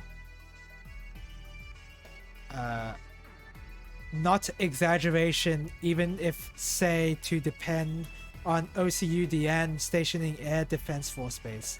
I think that's trying to say that the OCUDN Air Defense Force Base has a lot of planes. Deacon. The local governments normally plow and sand salt the roads to avoid the problem before it becomes a problem. Oh, sand and salt the roads. What would salting the roads do? Would that... I assume that increases the freezing point of water? Is that what it does? I don't know. I'm just making stuff up. Isn't that enough? Even though I ran from it, it's still hard for me to look over the data of my army's decay.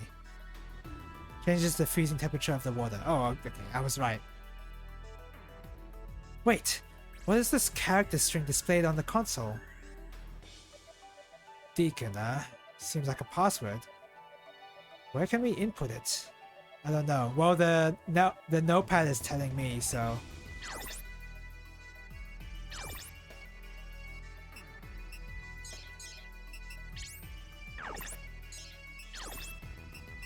in the forces of Aladesh.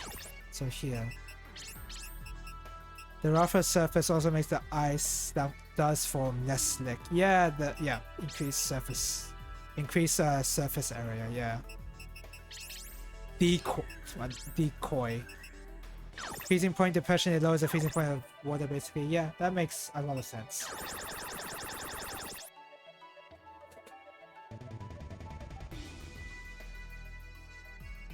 Prevention is better than What's the phrase again? Prevention is better than treating? That doesn't sound right. There's like a specific expression. It's not treating.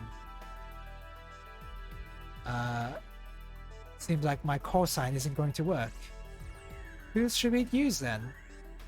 The Lieutenant Colonel's special password might let us get access.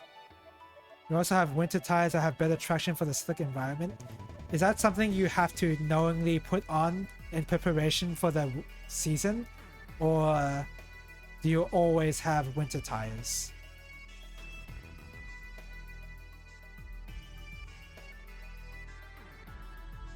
Winter tires are useful, they can't deal with black ice? Yeah, I would... Yeah, that would make sense. Black ice seems unstoppable. Oh, yes, so far? Okay. Yeah, all of this stuff is like, they're typically put on for winter and taken off after. Yeah, this is all new to me. I don't think the only tire changing I've done is to like swap around the tires of the same car, or like, you know how like you have to like, when you service the car, you have to like change the tires around a little so that they get even usage. You know, I've only done that. I've not actually changed out any tires for a specific purpose. The Lieutenant Colonel's special password might let us get access. Special password? The one that the Lieutenant Colonel used for his exchanges in Intergehen. How come you know Ven's password? Because the Lieutenant Colonel trusted me. So what's the password? Banayan.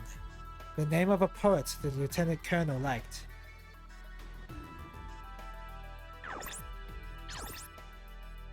Okay, so we gotta input Deacon again for some reason.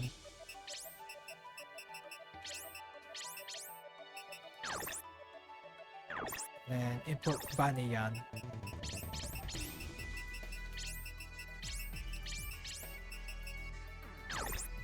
Some people even put chains in their tires for extra traction.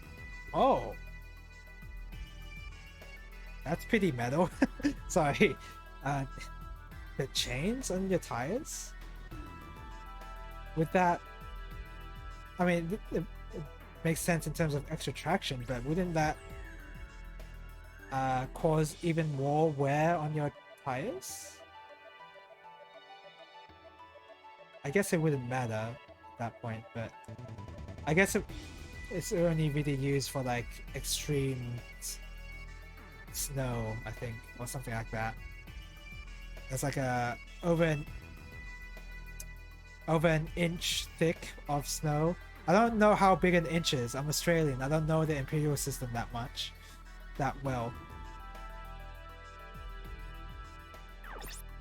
Delivery data. Oh, that's important info. Metal chain used in mountains. Yeah, because then they'd have like more rocks and gravel that you have to like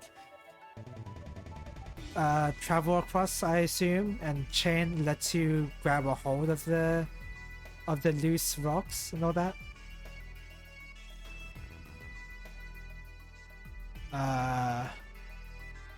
Better to put extra wear on the tires for a few months than to crash your multi-ton death machine. That's a good point. I would agree with that, generally.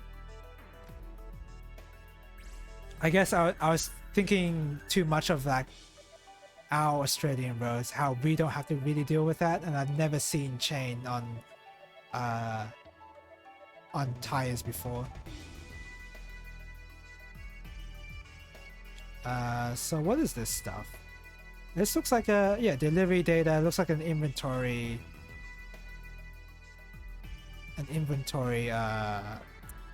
spreadsheet thing. Are these weapons? Ammunition. Okay, yeah, it's weapons. Arm parts, onesie parts. Yeah, these are definitely weapons. Seems like there's a lot here. they delivered a lot of war-related parts, seems like. Rifle, last word rifle, I know what that is. 40 of them. So, and a lot of shells, cannonballs. Do we even use cannonballs nowadays? 72mm cannonball. That's huge. And that's for Wanzer usage?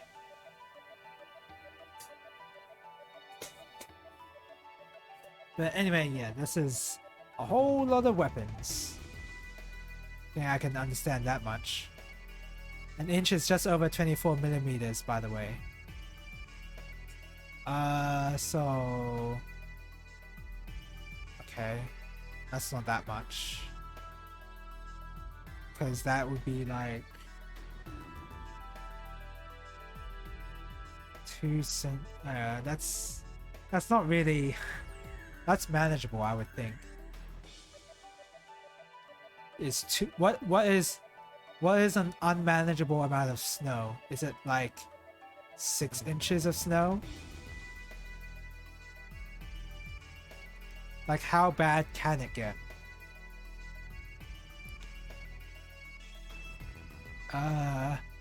Leg parts, Wanzer parts, yeah. Rocket bullet? Rocket bullet. I've never heard the phrase rocket bullet before. So is it like a bullet that's being propelled by a rocket and not by pressure? To a city that gets snow a couple of times a decade, an inch is a lot. Yeah, that would make sense. Of course, it would depend on where you live, of course.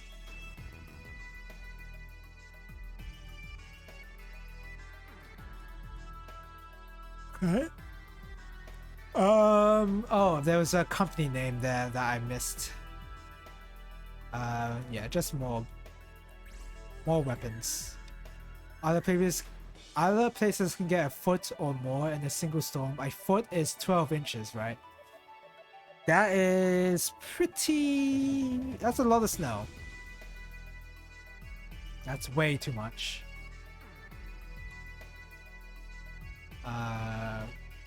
Intger?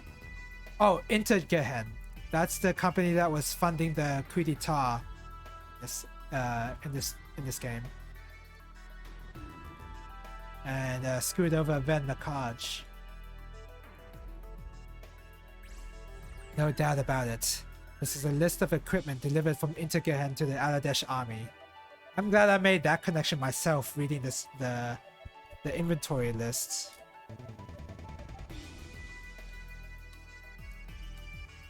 Wow, these type of weapons are usually used by the OCU. So, wait, the coup d'etat is secretly being funded by the OCU? Is this making some... This is making some, This is analogous to what, America did in the Cold War with regards to, the Bay of Pigs, I think. Is that what's going on right now? Let's take a closer look.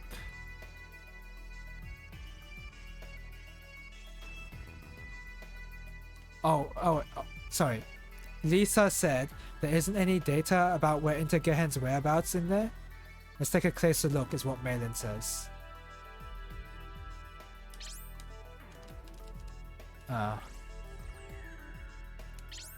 Oh no, I didn't want to...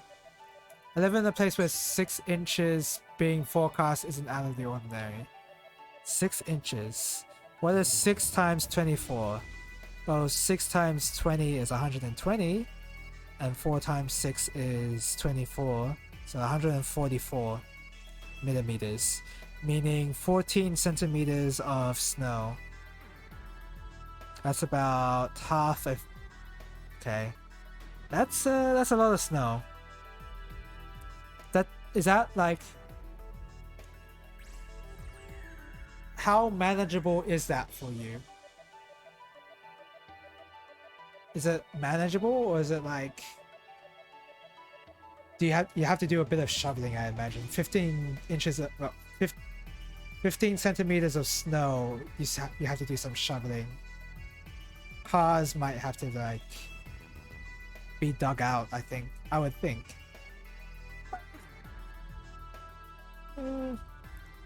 Our climate can't decide what it wants to do. Yeah, nowadays for sure.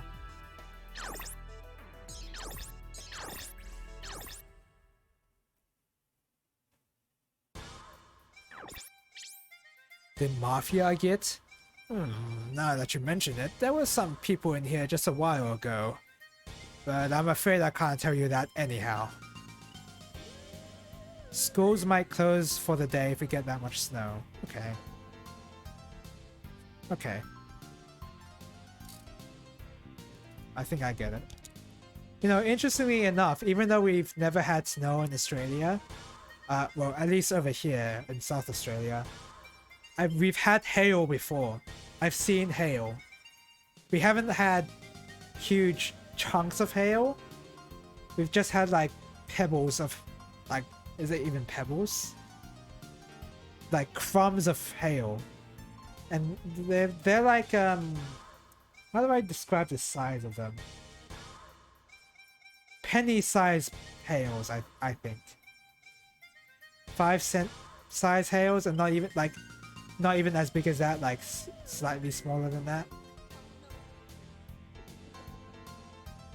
I think even smaller than that. Yeah, I don't know.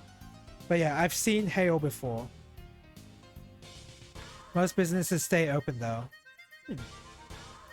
Do they? That's interesting that they stay open. I guess they're anticipating the odd or so customer that might like just what's the phrase? Power through the snow, I guess. And I'm sure there'll be people like that just think 6 inches of snow is nothing. The Arabs, there's a... Let's see... He was drunk. The people of Aladesh are always relying on some other country. Until they develop a true national spirit of cooperation, they'll never really be independent. The Mafia are the ones who really run the arena, you know? So we have to go through the arena. I'd rather hail than an ice storm. What's the difference? Isn't hail an ice storm? Oh, well, I guess hail is like a less severe ice storm. I kind of thought they were the same thing. Seems there was a huge battle in the capital. The OCU forces were completely wiped out. Not that has anything to do with me. Well, it's gonna.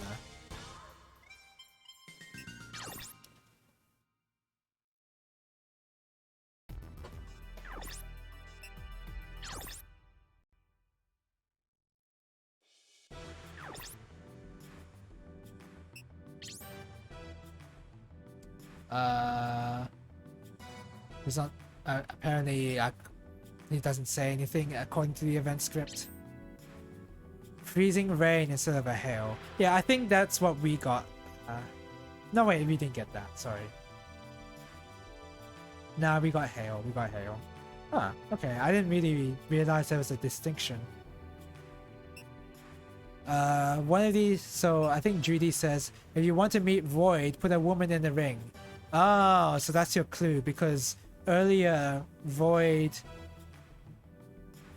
oh, well... Earlier, I'm still talking about the game, so I guess I'll still talk. Void was the one who showed the previous group where to go in the Mafia Agit. So that's your clue to fight Void. When it comes down to the line, pilots with real battle experience know what to do. Okay, let's fight Void. Cordy, huh? What's up, Sayuri? This guy.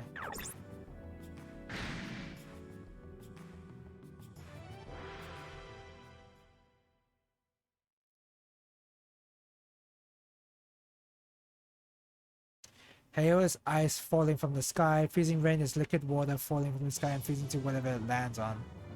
Oh. Okay, I've never had ice storms then. Yeah, okay, okay. That... Oh, so that's where like those crazy shapes can appear. Because I've seen them in like photographs or whatever, but never in real life. Okay. I guess it depends. It would depend on how severe each part is, because with hail you could get like huge rock-sized chunks, right? And those chunks could actually destroy property and all that. Oh, sorry. Let me read through your comment again, because I didn't realize ads were still coming. Hail is ice falling from the sky. Freezing rain is liquid water falling from the sky and freezing to whatever it lands on. Yeah, and I've said that I've never seen freezing rain before and haven't seen an ice storm, therefore. And that, yeah, whatever. And I've seen hail. But yeah, I guess it would depend on how severe each one of them would be, because there'll probably be less severe ice storms, and it will just make cool looking shapes. I'm guessing, I don't know. With hail, I feel like it can actually like break your car's window or whatever. Break windows actually because of how large they are. Like that's a potential. But I guess it entirely depends on how severe the weather would be. Damn it all, I lost to a woman! I thought the game froze for a second. You know, I've listened to the remake of Front Mission 1. The music of the remake of Front Mission 1 on the Switch. And it actually made me appreciate the original soundtrack of the first Front Mission game a lot more. Because I was just kind of like, yeah, this is pretty iconic, pretty nostalgic music. And I listened to the remake and I'm like, wow, I like the original music way better. And the original music is actually really good.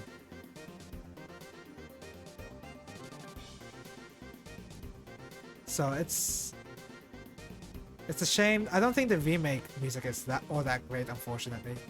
I grew up hearing about a series of ice storms that smacked New England and nearby regions of Canada, leaving some people without power for months.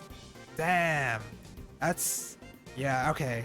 So there's a potential of like ice storms being incredibly rough. Okay. Yeah, nature's scary, man. These are instances where like the extremes of like the temperatures are always gonna have problems, I guess. You always want the in-between, but nature's not gonna give you the in-between all the time. Hey, I've got something to ask you. Coming from someone who lives in Australia. Hey, I live in like a metropolitan area. It's not like I encounter like I'm not living in the middle of Australia where the desert is. I'm not encountering super dangerous spiders. I'm encountering spiders, but not dangerous ones. So, I don't know. What do I know about Australia itself?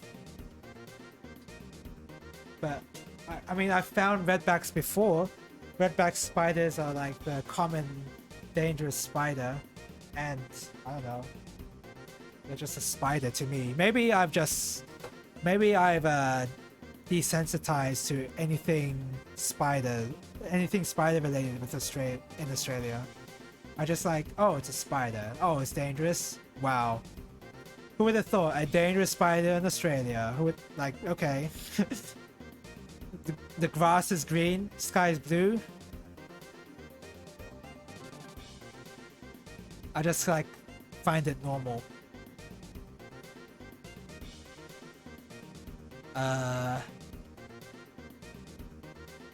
What? Now this sounds familiar.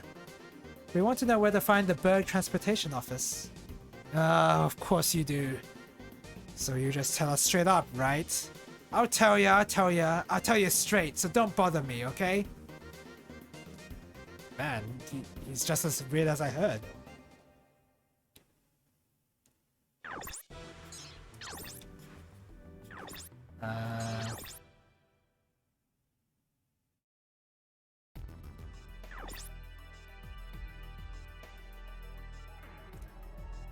Court.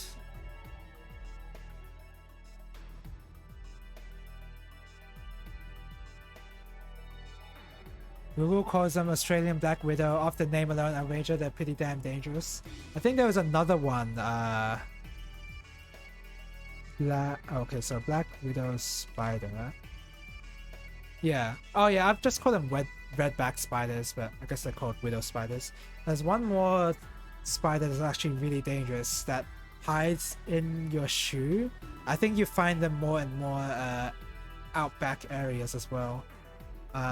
Yeah, there's spiders that hide in your shoe and like bite your toe.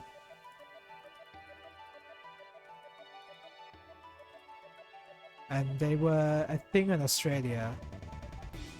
Oh, Sydney funnel spider. Yep, that's the one. Haven't encountered those here, but I assume other parts of Australia have encountered them. Look at the funnel spider if you want some dangerous spiders. If you want to know about them.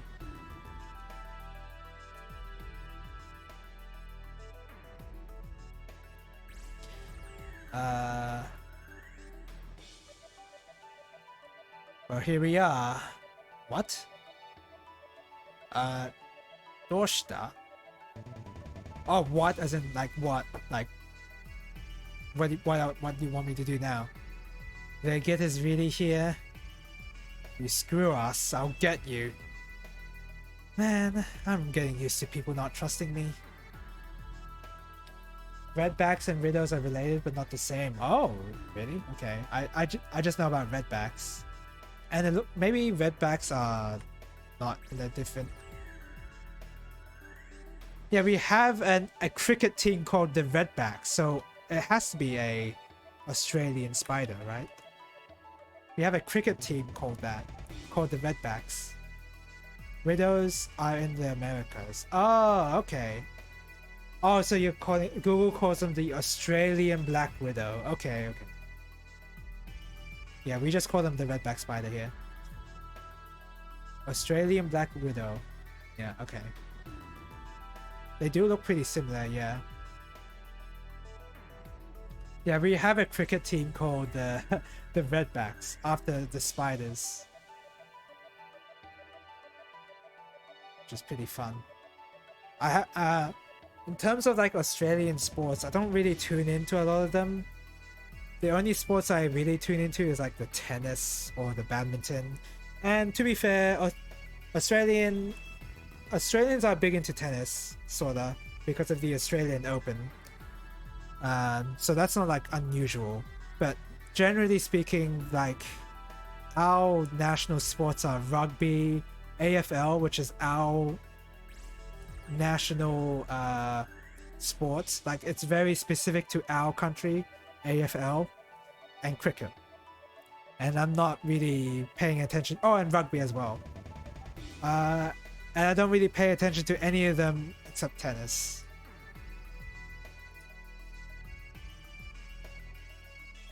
In terms of like national sports, I'm not really into sports myself. Yeah, that's okay. I'm not into that much sports myself. I know that the World Cup happened in soccer, right?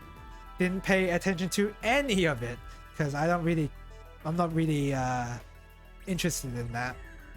But in terms of the sports I'm interested in, I will look into them because, you know, I like the sport. But AFL